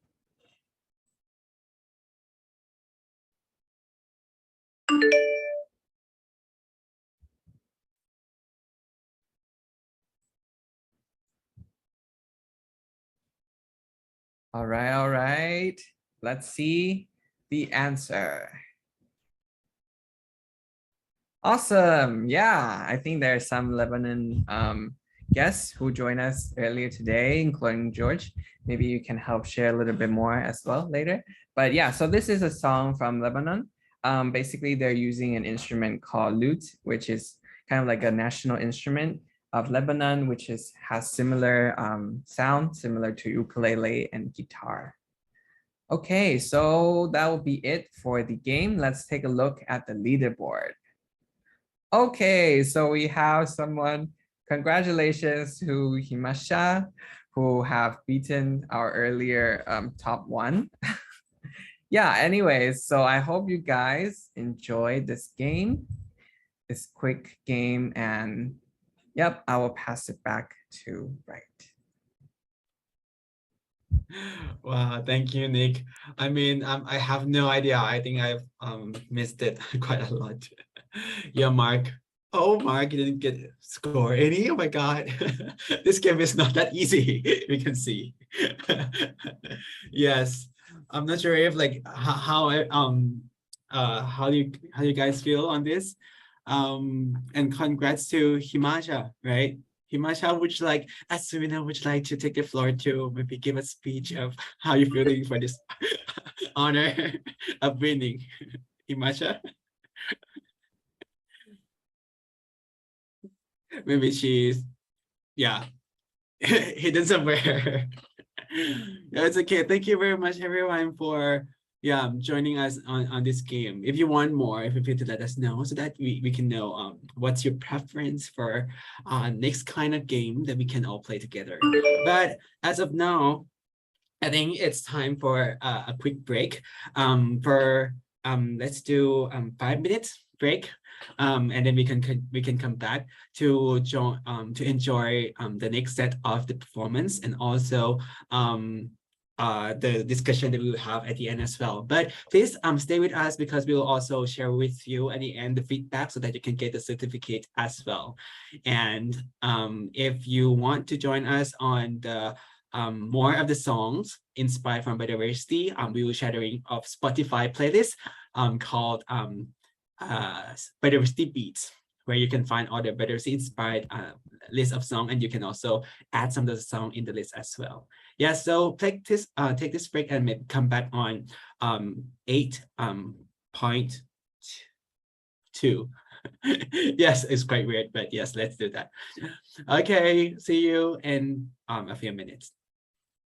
Right, I don't think we can share the Spotify music in case we get copyrighted, but I'll share we'll share the link in the chat. Oh, okay, sure, definitely. Thank you, Sefa. See you.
All right. Hi, everyone. How are you feeling from a bit of the break? It was quite short, right? But yes, let's um just relax a bit from your seat and come back refreshing, continuing with our performances. Yes, if are back already, please show some signal through your emoji or something to show yourself that you're still there with us. Anyone? Can you show some emoji or any how are you feeling right now? Pick the emoji that describe your feeling right now.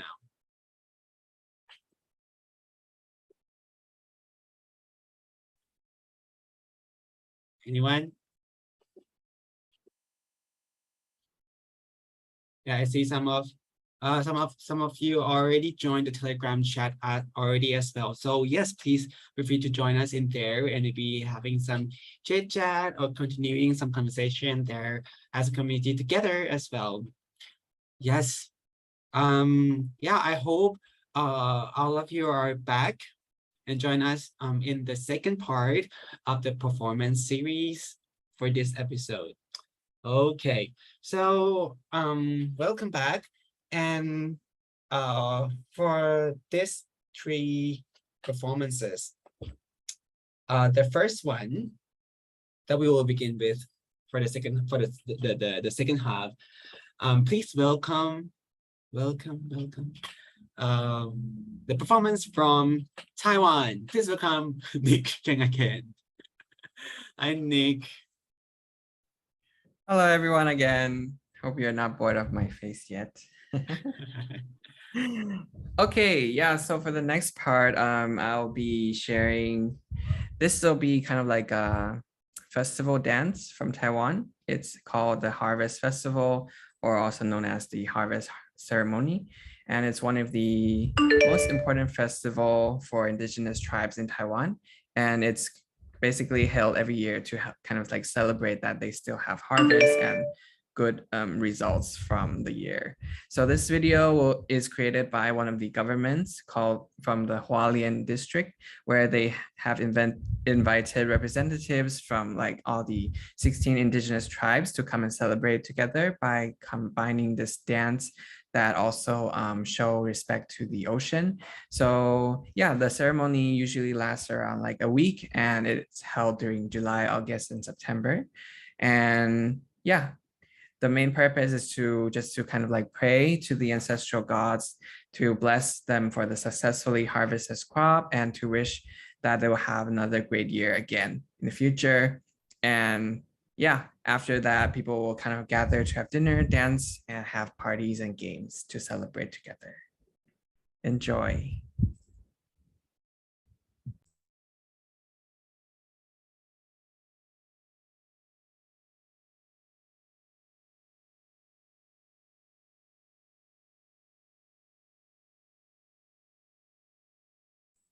Sefa, can you help share the video?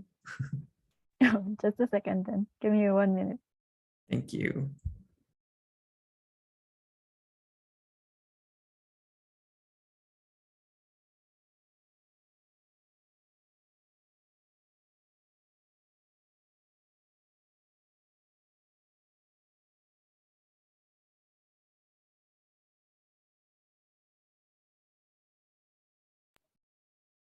Hey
Wow, wow, wow, wow, wow.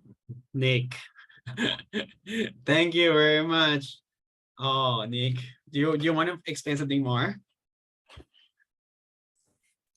Yeah, I mean, so basically everyone is kind of wearing their own traditional clothing as well. And there was like just kind of sharing a little bit uniqueness of the clothing and the style throughout the like all the tribes. So yeah, it was just like a kind of like a really happy time for the indigenous tribes to kind of get to have a chance to gather around and yeah, appreciate all the nature and the resources they have.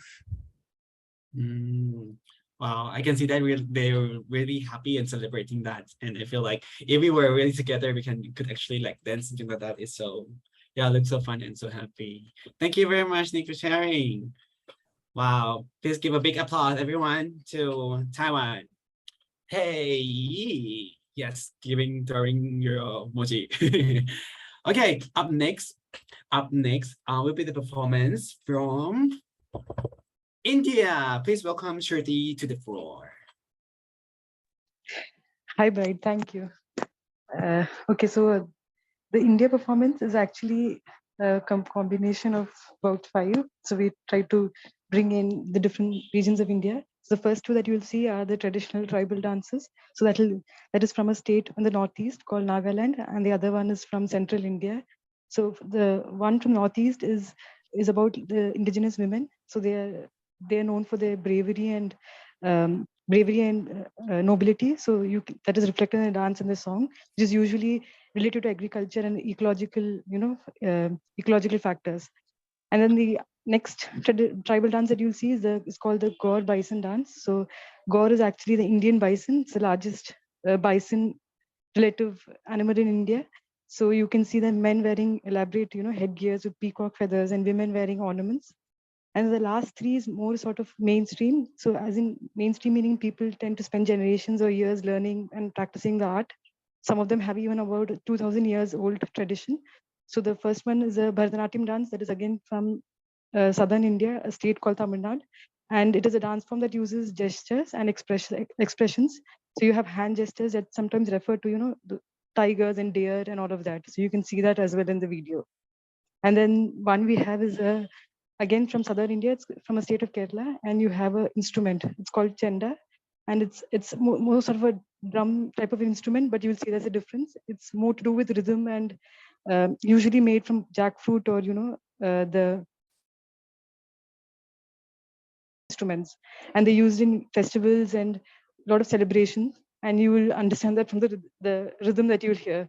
And the final is from the northern India. It's a traditional folk song sung by a person called Roshan Ral, and it's more melodious, and this state is usually lies in the foothills of Himalayas. So it's more of a backdrop with the Himalayas as a backdrop, and then you have the more traditional melodious songs from that. So enjoy, yeah.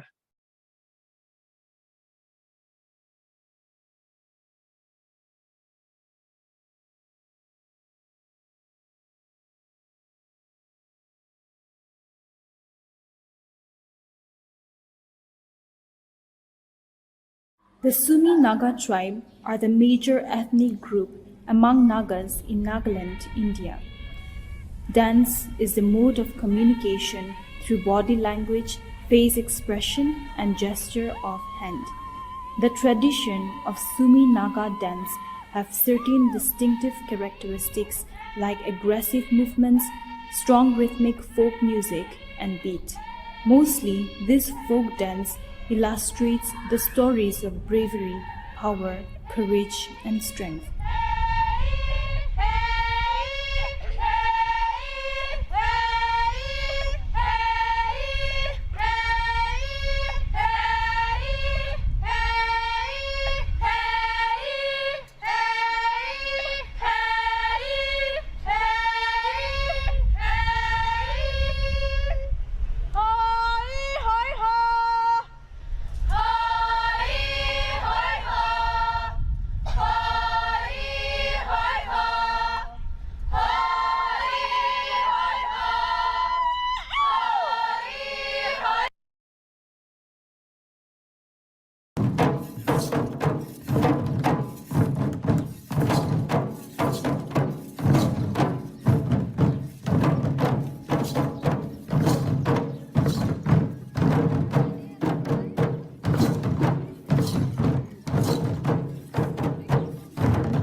भला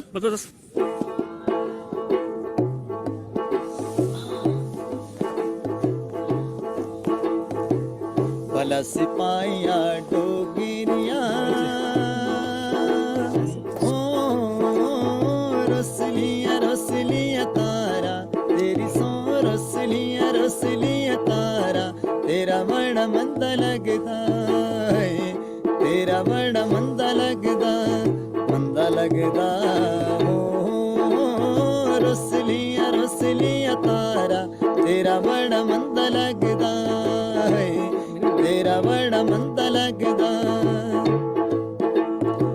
भला सिपाहिया Dogariya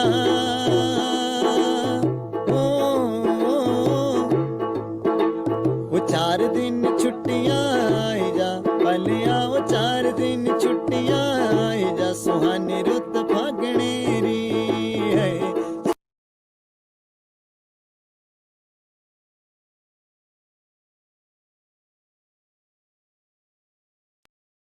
Oh,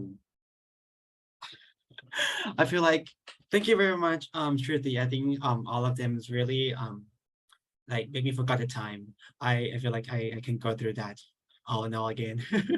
It's so nice. I wish I could learn the hand though. Like what's the meaning of that? If Shruti, if you can describe more of like those hand gesture meanings, that would be really interesting, and maybe we can all do that next time as well. Thank you very much, Shruti. Or if you, yeah, you can also describe in the chat as well. But since we also have some performance from our friends, that they really generously prepared like the performance for us. So let's welcome again from the Philippines. Which Charles will take the floor. Hi, Charles. Hi, good morning. Good evening. Sorry. Hi. It's probably morning to some of our participants. Yeah, could be. Yeah, all right. So the video that I will be sharing with the participants today is called Love Ko Tamarao. Unfortunately, we couldn't confirm with the contributors that they're supposed to there's can you still hear me? That they're supposed to join us today. However, I was the one contacting them, and they gave us the permission to really showcase this piece of artwork, this piece of dance to our participants today. So let me read the caption of the Facebook post for that video. The Love Ko Tamara was uploaded by the Facebook page of Tourism San Jose Official last October 1, 2021. Again, I repeat, if you want to see the video, it's uploaded in the Facebook page called Tourism San Jose Official. Currently, the video has already hit 8,000 views. Wow. The dance was made in celebration of the San Joseños. That's the people who live in San Jose, which is the nearest town in the habitat range of Tamarao. San Joseño month-long conduct and celebration of the Tamaraw month with the theme, Tamaraw atin ito, ipagmalaki mo bilang Pilipino. The Love Ko Tamaraw was sung and composed by Mr. Mark Caponpon with the support of the local government unit of San Jose Occidental Mindoro through the Municipal Tourism and Community Development Office. In addition, the symbolic choreography of the Love Ko Tamaraw dance was organized by Mr. Rolex Tolentino and performed by the LGU San Jose Mangrao Dancer Group. The video can be visited on the, again, FB page of Tourism San Jose Official. They have also consulted with some conservation organizations such as the Tamaraw Conservation Program, through which we also asked for their approval to showcase this Love Ko Tamaraw video for tonight. The same goes with the Department of Environment and Natural Resources that are managing the protected area at the Mount Iglit Baco Natural Park. So for those of you who are pretty much interested about the Tamaraw, it's the only wild cattle species in the country. It's critically endangered. Hence, I think it's a perfect opportunity to really shine through this magnificent buffalo species that is endemic in Occidental Mindoro. And hopefully, this video will spread awareness and will entice interest among our participants. So let me share the video.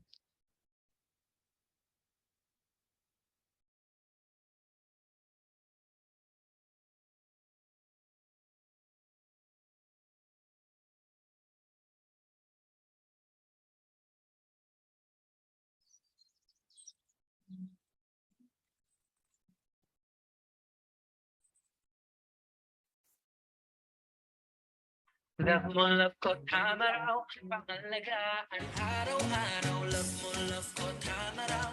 Pahalagahan,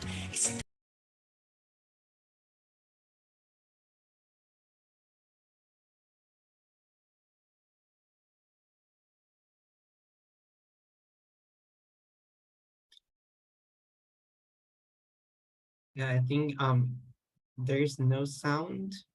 Not sure if thank you.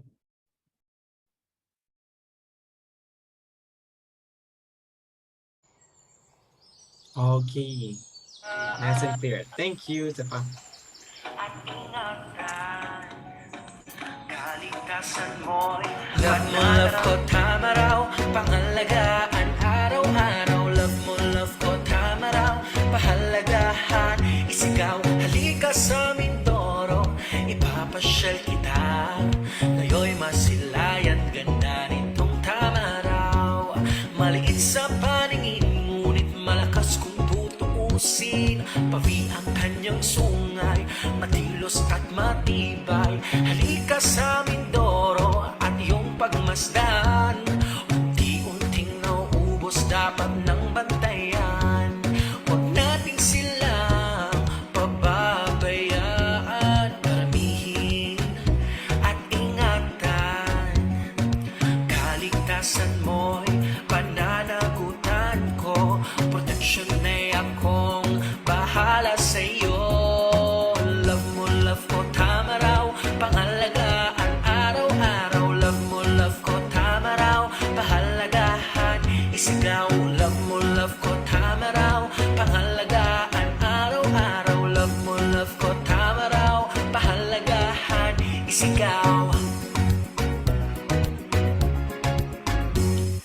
Kalikasang bagong simbol, kayamanan natin ito. Tatak Pilipino, oo, tatak Pilipino, oo. Kalikasang bagong simbol, endemic na sa Mindoro. Tatak Pilipino, oo, tatak Pilipino, oo. Kaligtasan mo'y pananagutan ko. Protection ay akong bahala sa'yo. Love mo, love ko, tama raw. Pangalagaan, araw-araw. Love mo, love ko, tama raw. Pahalagahan, isigaw. Love mo, love ko, tama raw. Pangalagaan, araw-araw. Love mo, love ko, tama raw. Pahalagahan, isigaw. Love mo, love ko, tama raw. Pangalagaan, araw-araw. Love mo, love ko, tama raw. Pahalagahan, isigaw. Love mo, love ko, tama raw. Pangalagaan, araw-araw. Love mo, love ko, tama raw. Pahalagahan, isigaw. Love mo, love ko, tama raw. Pangalagaan, araw-araw. Love mo, love ko, tama raw. Oh, oh, yeah, yeah, yeah, yeah, yeah. Love mo, love ko, tama raw.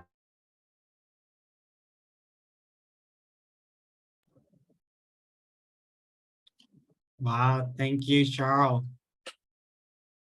Thank you so much. Bright, can you give me again the opportunity to thank the contributors since they couldn't join us today? So again, the video can be watched on the Facebook page called Tourism San Jose Official. They have consulted conservation organizations such as Tamaraw Conservation Program, the Department of Environment and Natural Resources, and the song that you've just heard was composed and sung by Mr. Mark Aponpon. It was choreographed by Mr. Rolex Tolentino and performed by the LGU San Jose Mangrao Dancer Group. And again, thank you to the Tourism San Jose official for giving us this opportunity to share the video that we have just witnessed for our biocultural festival. Thank you so Thank much. you very much, Shara, as well, for presenting this. I think, yeah, the song is really lively, and also, the watch the clothes. Yeah, I think that really just reminded me. I think I've been away from like, like.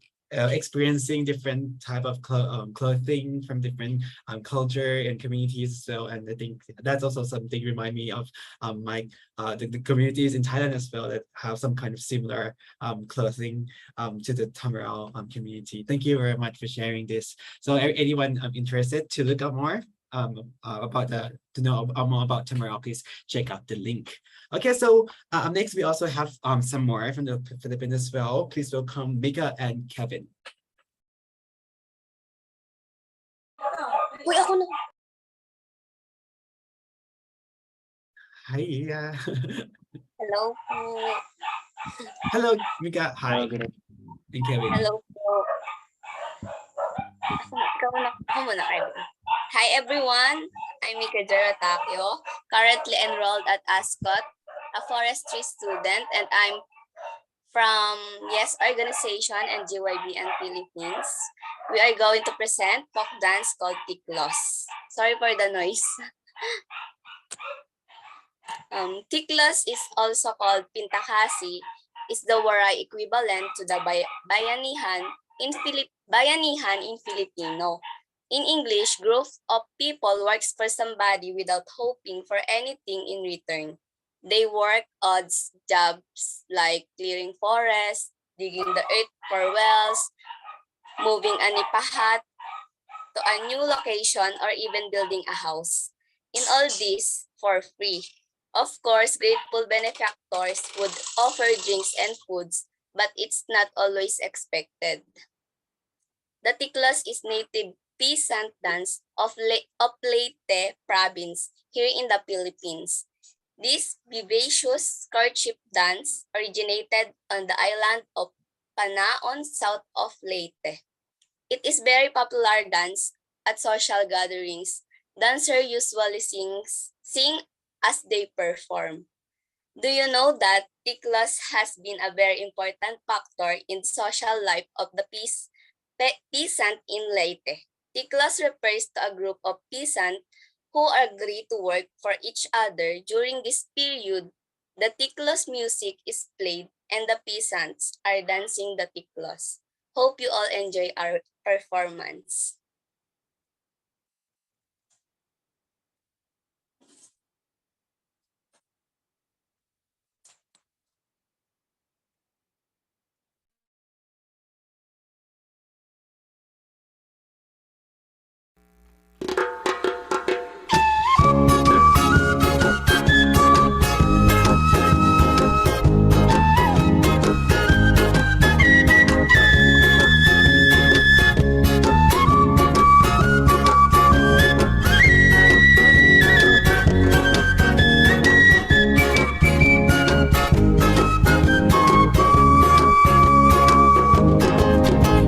Lipatan mo ang ulason sa puso mo.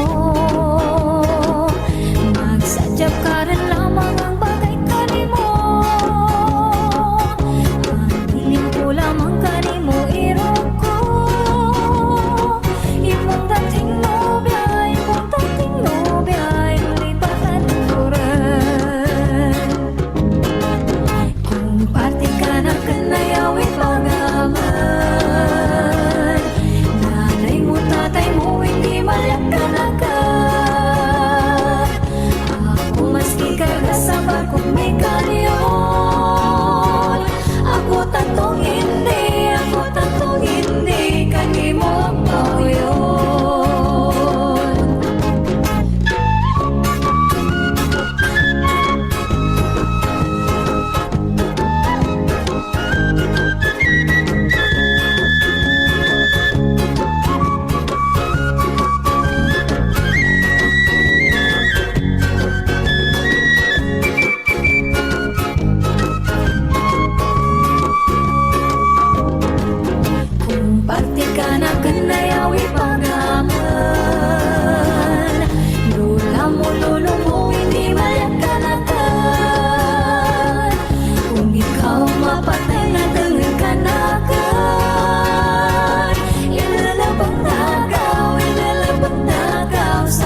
Wow, nice, Mika.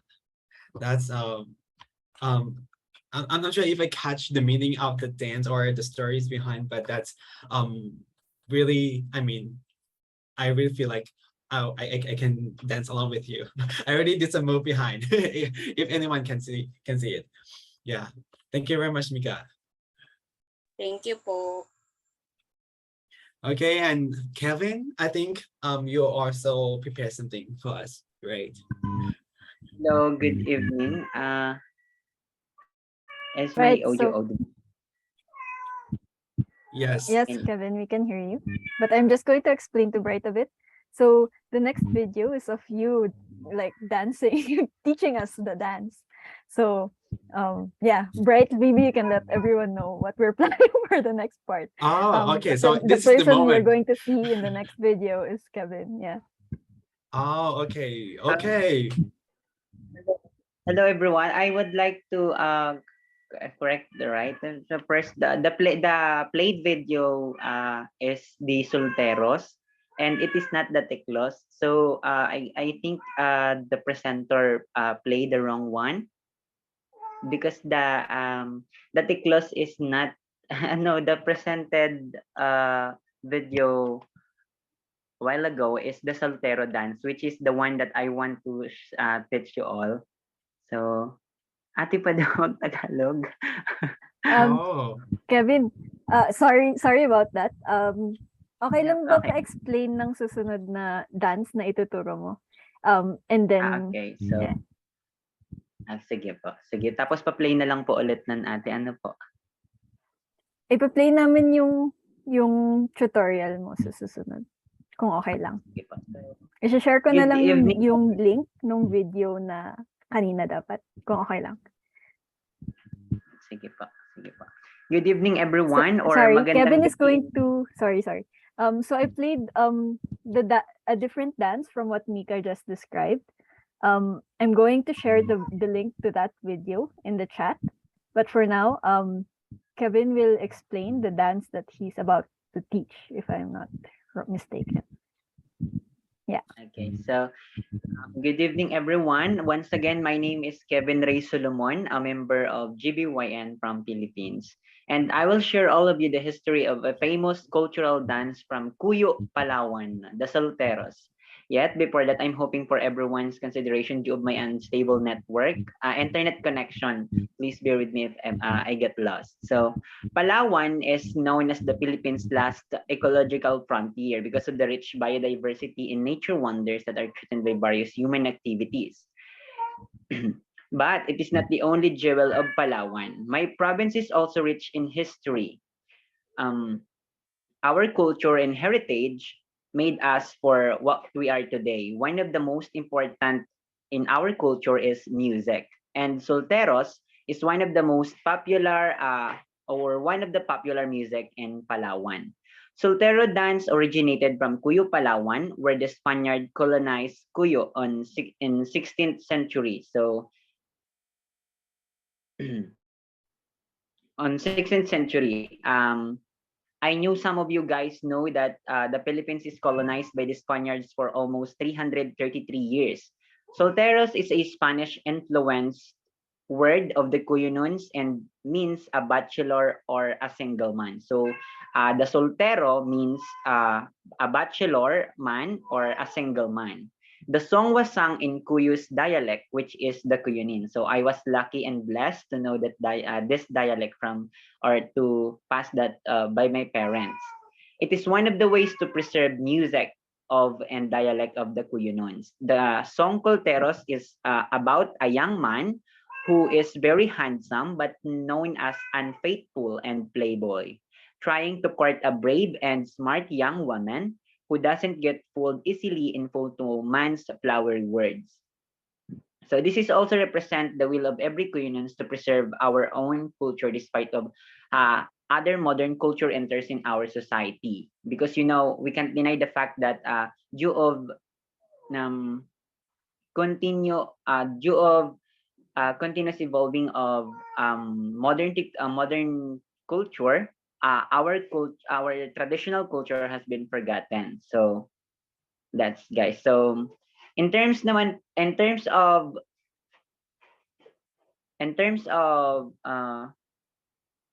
biodiversity, the characteristic of every Quinoan, which is preserving our own, is not just stayed in culture but also in our environment. I hope you guys heard about the Cuyo Palawan coral reefs. We have that there that been preserving to maintain and the beauty and balance of ocean. The Tubataha Reef Marine Park, including the North and South Atolls and JC Basil Reef. And also the Irrawaddy dolphins.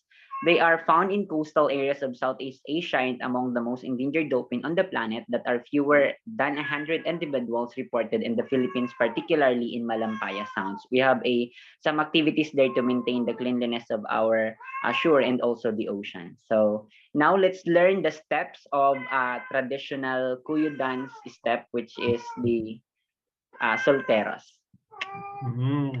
Thank you, Kevin. I think from your description, I think there's some encouraging stories that will encourage us to stand up. All of us to click on the video to open your video and move some hips, move some arms, move some of your bodies. Everyone, please join us, open your video and join in the dance with Kevin. Everyone, pinky promise that we will dance through this festival together. If you can, find some space, move up around, find some, some area where you can be prepared and move around. So please join us, everyone. Don't leave us dance lonely on the floor. Otherwise, you'll be cursed to dance alone on the floor in the next dance move. Yeah, anyone, please join in. If you're ready, open your video and come and join us on the dance. Come on, come on, come on. Hello join everyone! Us. So for today's video, I will teach you the Philippine cultural dance step of Solteros from Palawan. Most of the steps from female and male are the same, so please learn to me. The first step that you have to do is you have to put your right arms here and put it at the top of your head and back it and put it at the top of your head for 28 counts. And while doing that, your right foot is also moving like this. When your arms is over here, your foot is here. And when it's the top of your head, your left foot move like this. So 28 counts and your hands is there. 1, 2, 3, 4, 5, 6, 7, 28 counts. That's the first step. The second step is you have to move your feet like this. 1, 2, 3, 4.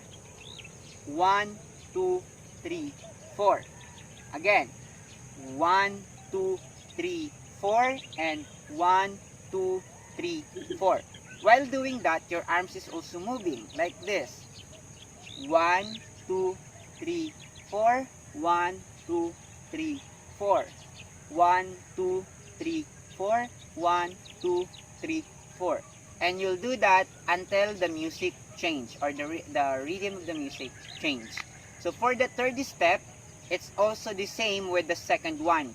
But at the end, your arms are open like this. 1, 2, 3, 4. 1, 2, 3, 4. 1, 2, 3, 4. 1, 2, 3, 4. So I'll count that with 24 steps. And after that, you'll be back at the first step, which is the 1, 2, 3, 4. 1, 2, 3, 4. And you'll do that for 28 counts. So for the change of the music of this, go back at the second step, which is this one. 1, 2, 3, 4. 1, 2, 3, 4. 1, 2, 3, 4. 1, 2, 3, 4. For the last step that we have, which is this one is different the male from the female dancer. So the male dancer first. Let's proceed to the male dancer first. The male dancer, you have to bend your knees like this and like that. And clap your hands like this until the music change. 1, 2, 3, 4, 5, 6, 7, 8. 1, 2, 3, 4, 5, 6, 7, 8. That's the steps of male. While the female one, you have to move like this. 1, 2, 3, 4, 5, 6, 7, 1, 2, 3, 4, 5, 6, 7, 8. And 1, 2, 3, 4, 5, 6, 7, 8. So the female is rotating at the male while the male is doing like that. Now, the last step is after that, you'll back again to the first one. 1, 2, 3, 4, 5, 6, 7, 8. You have to do that in 28 counts again. So for the last one, 20, 25, 26, 27, 28. The last one is like this. Ta-da! That's all. So I hope you guys learned something and enjoy the dance of Solteros. Oh, wow. Wow, Kevin. Thanks for teaching us. And now I think it's time for all of us to move. Okay. I think Stefan will open the like the full song, right? The previous one, right? Yeah, so everyone brace yourself and be ready to move your hips and dance along. Kevin join us as well and Miguel as well. I'm not sure if you guys will see us like on the floor, but let's do it.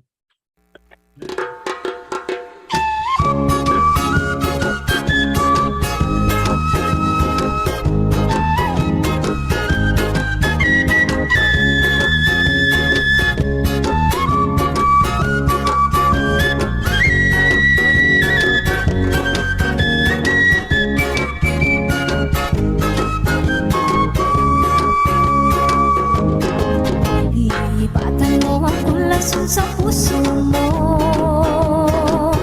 Magsadyap ka rin lamang ang bagay kanimo. Ang ko lamang kanimo irong ko. Imong dating nobya, yung lipatan ko rin. Kung parte ka na kanayawin pagaman. Tatay mo hindi malakalakan. Ako maski karga sa barkong may kalyon. Ako tatong hindi kanimo ang pauyon.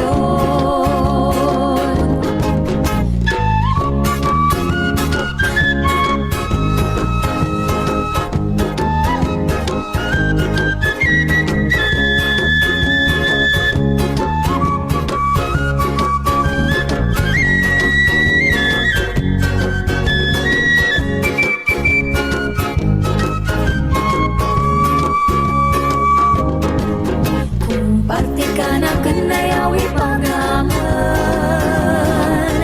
Lula mo, lolo mo, hindi malakalakan. Kung ikaw mapatay na dangan ka na kan. Ilalabang nagaw sa magululan. Ako ang babay nga may rasonable. Sungado ako rin sa mga lalaki. Umagatubangan ni sumpa lagi. Katalikod nga ni minobyagali.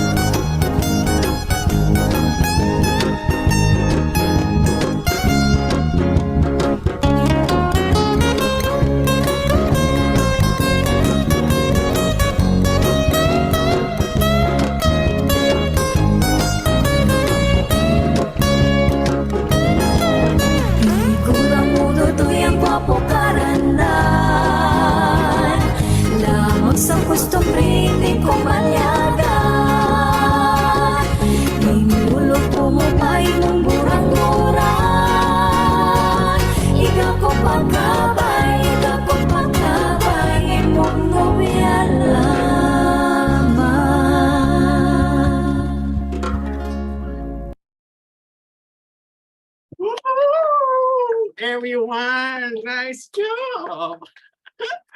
Very nice dance. Oh, everyone, that's so cool. I really love Charles moving like half of Charles' body up and down around. So cute. Yes. Oh, so nice, everyone. Mika and Kevin, would you like to like give any like top star dancer on the male and female role from this list of the candidates? Yes, good job, everyone. Thank you very much for joining the dance, and hopefully you also enjoyed this as well. Thank you very much, Mika and Kevin, for teaching us on this. Yeah, I think we have something to dance along later. Thank you. Thank you very much. Wow. Yes, wow. We get to exercise, everyone. When was your last dance? Tell us in the chat, when was your last dance on through the Zoom? Maybe. When was your last dance on the to the Zoom? Or this is your first time, let us know. Yeah, we'd like to know your experience on this. Woo! I'm still feeling the heat. Okay, so yes, thank you for the dance. And with the time that we have here, I think we have gone through all types of music, songs, and dances, also arts that we have gone through today from different countries. Thank you to our friends from different countries and regions for sharing their stories with us. But as I told you that through other stories that we've shared, we have some similarities, some common kind of expression or performances or some qualities or something like that. I think those are the like traits that we can all reflect on, whether how it helps us to become who we are, or how we become like attached or become drawn to some type of practices or relationship with the nature. So back to the youth priorities that we shared with you at the beginning before we joined the performances. We've asked you to maybe look out for some of the outstanding priorities that most relevant to you or most drawn to your heart, that you feel like it's something that you think it's very important when it comes to biodiversity, which inspired or reflected from all the stories that we shared today. And so with the time that we have, I'm not sure that any of you can remember all the priorities, but I think to make it easy for all of you, we will share the GYBN Asia Youth Priorities document link in the chat so that you can go through maybe quickly of what we have in there. And I will share, we'll have some questions to ask you through the AHA slides so that we can interact a bit and reflect a bit of what we get from today. So let me share with you the link of the AHA slides, and if the team can share the priorities link document, please share with our friends, our participants here as well. Let me find a slide. Thank you, Sefa. And for the, I think, is it this one? I hope it's this one. Okay.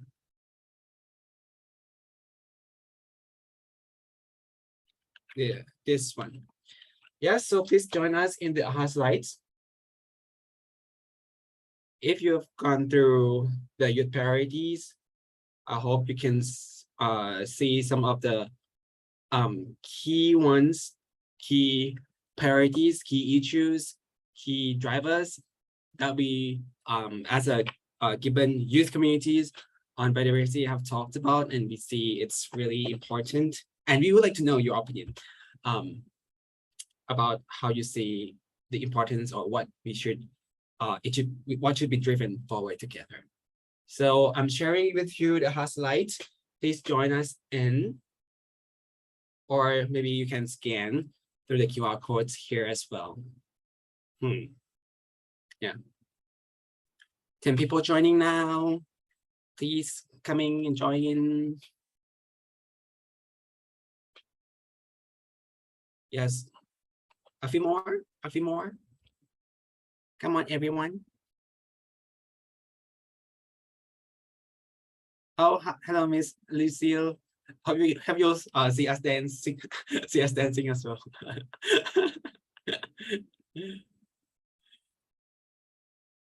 Okay, okay.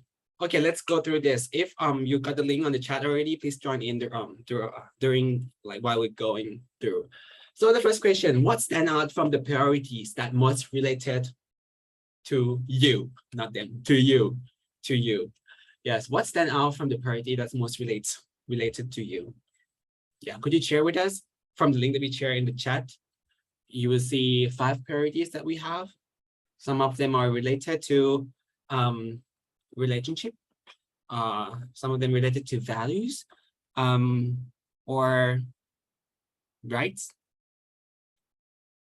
What else that you think it's most related to you? It could be something that you're working on, or something that you see it relates to your community or your country. Yeah.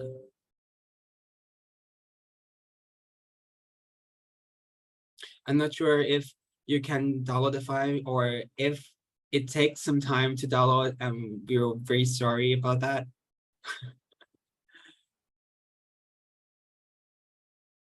Cultural expression.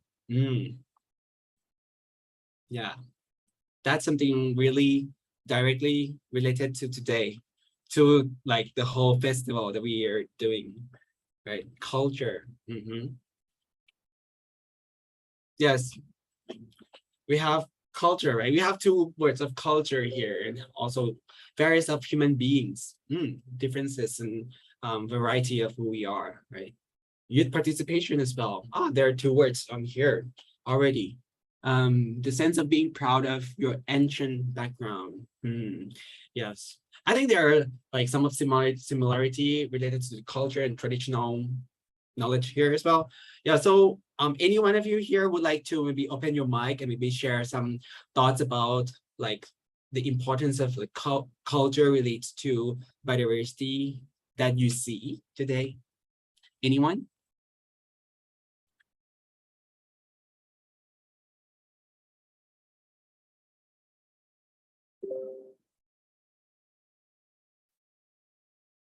Yes. If you have some thoughts or comments about it, you can feel free to put in the chat as well if you're not comfortable speaking or not available. Yeah. Some of the other answer are cultural focus, diverse but common, proud for inheritance, ancestral knowledge. And we have diverse values of nature. Yes, we have heard a lot of different stories inspired from nature, right? Through the performances, like how it become the performance and how it relates to different culture of ours. There is also the professional work. I wonder though, there's a word, yeah, youth participation and creativity of youth. Yeah, how do you see youth participation is being reflected from the performances or the cultural exchange that we have shared today? Yeah, anyone would like to share some thoughts on this, please?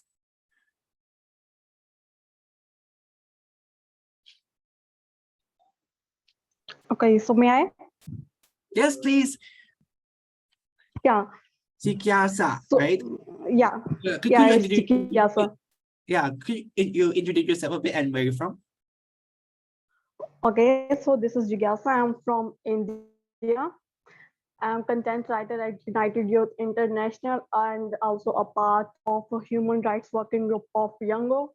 I'm also associated with the Story Mirror. I love to create art. I have created many arts related to the environment change, environmental awareness, climate change, etc. I'm also a poetess. I have illustrated many poems and also written many poems on many social issues that have some solutions to the prevailing problems.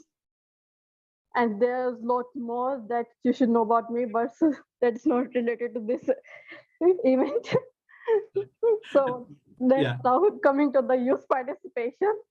So I think youth is the carrier of culture, and in our culture we have various distinct and unique elements that can ameliorate a lot.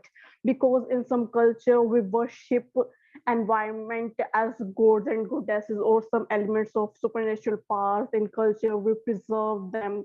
They have something in, they're a part of life, some importance to them. And in youth we see that they are not very aware of their traditional culture, but if we explore the traditional elements of our culture, we think we can have improve the rate of biodiversity, we can conserve the biodiversity. That's the key issue. So here youth participation is more important. Yes. Yeah. Well, once we are participating in these cultural activities and understand more about them, we can act better to the understanding that we have related to the biodiversity conservation and relations to our community, right? Yeah. Yeah. Thank you very much, Kikiasa.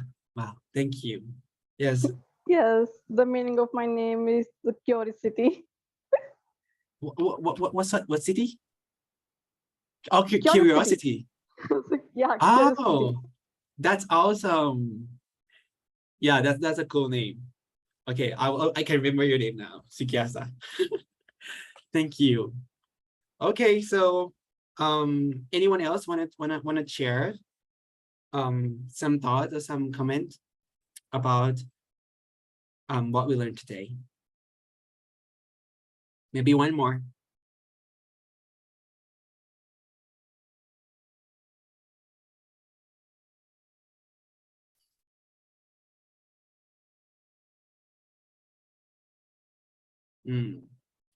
Okay.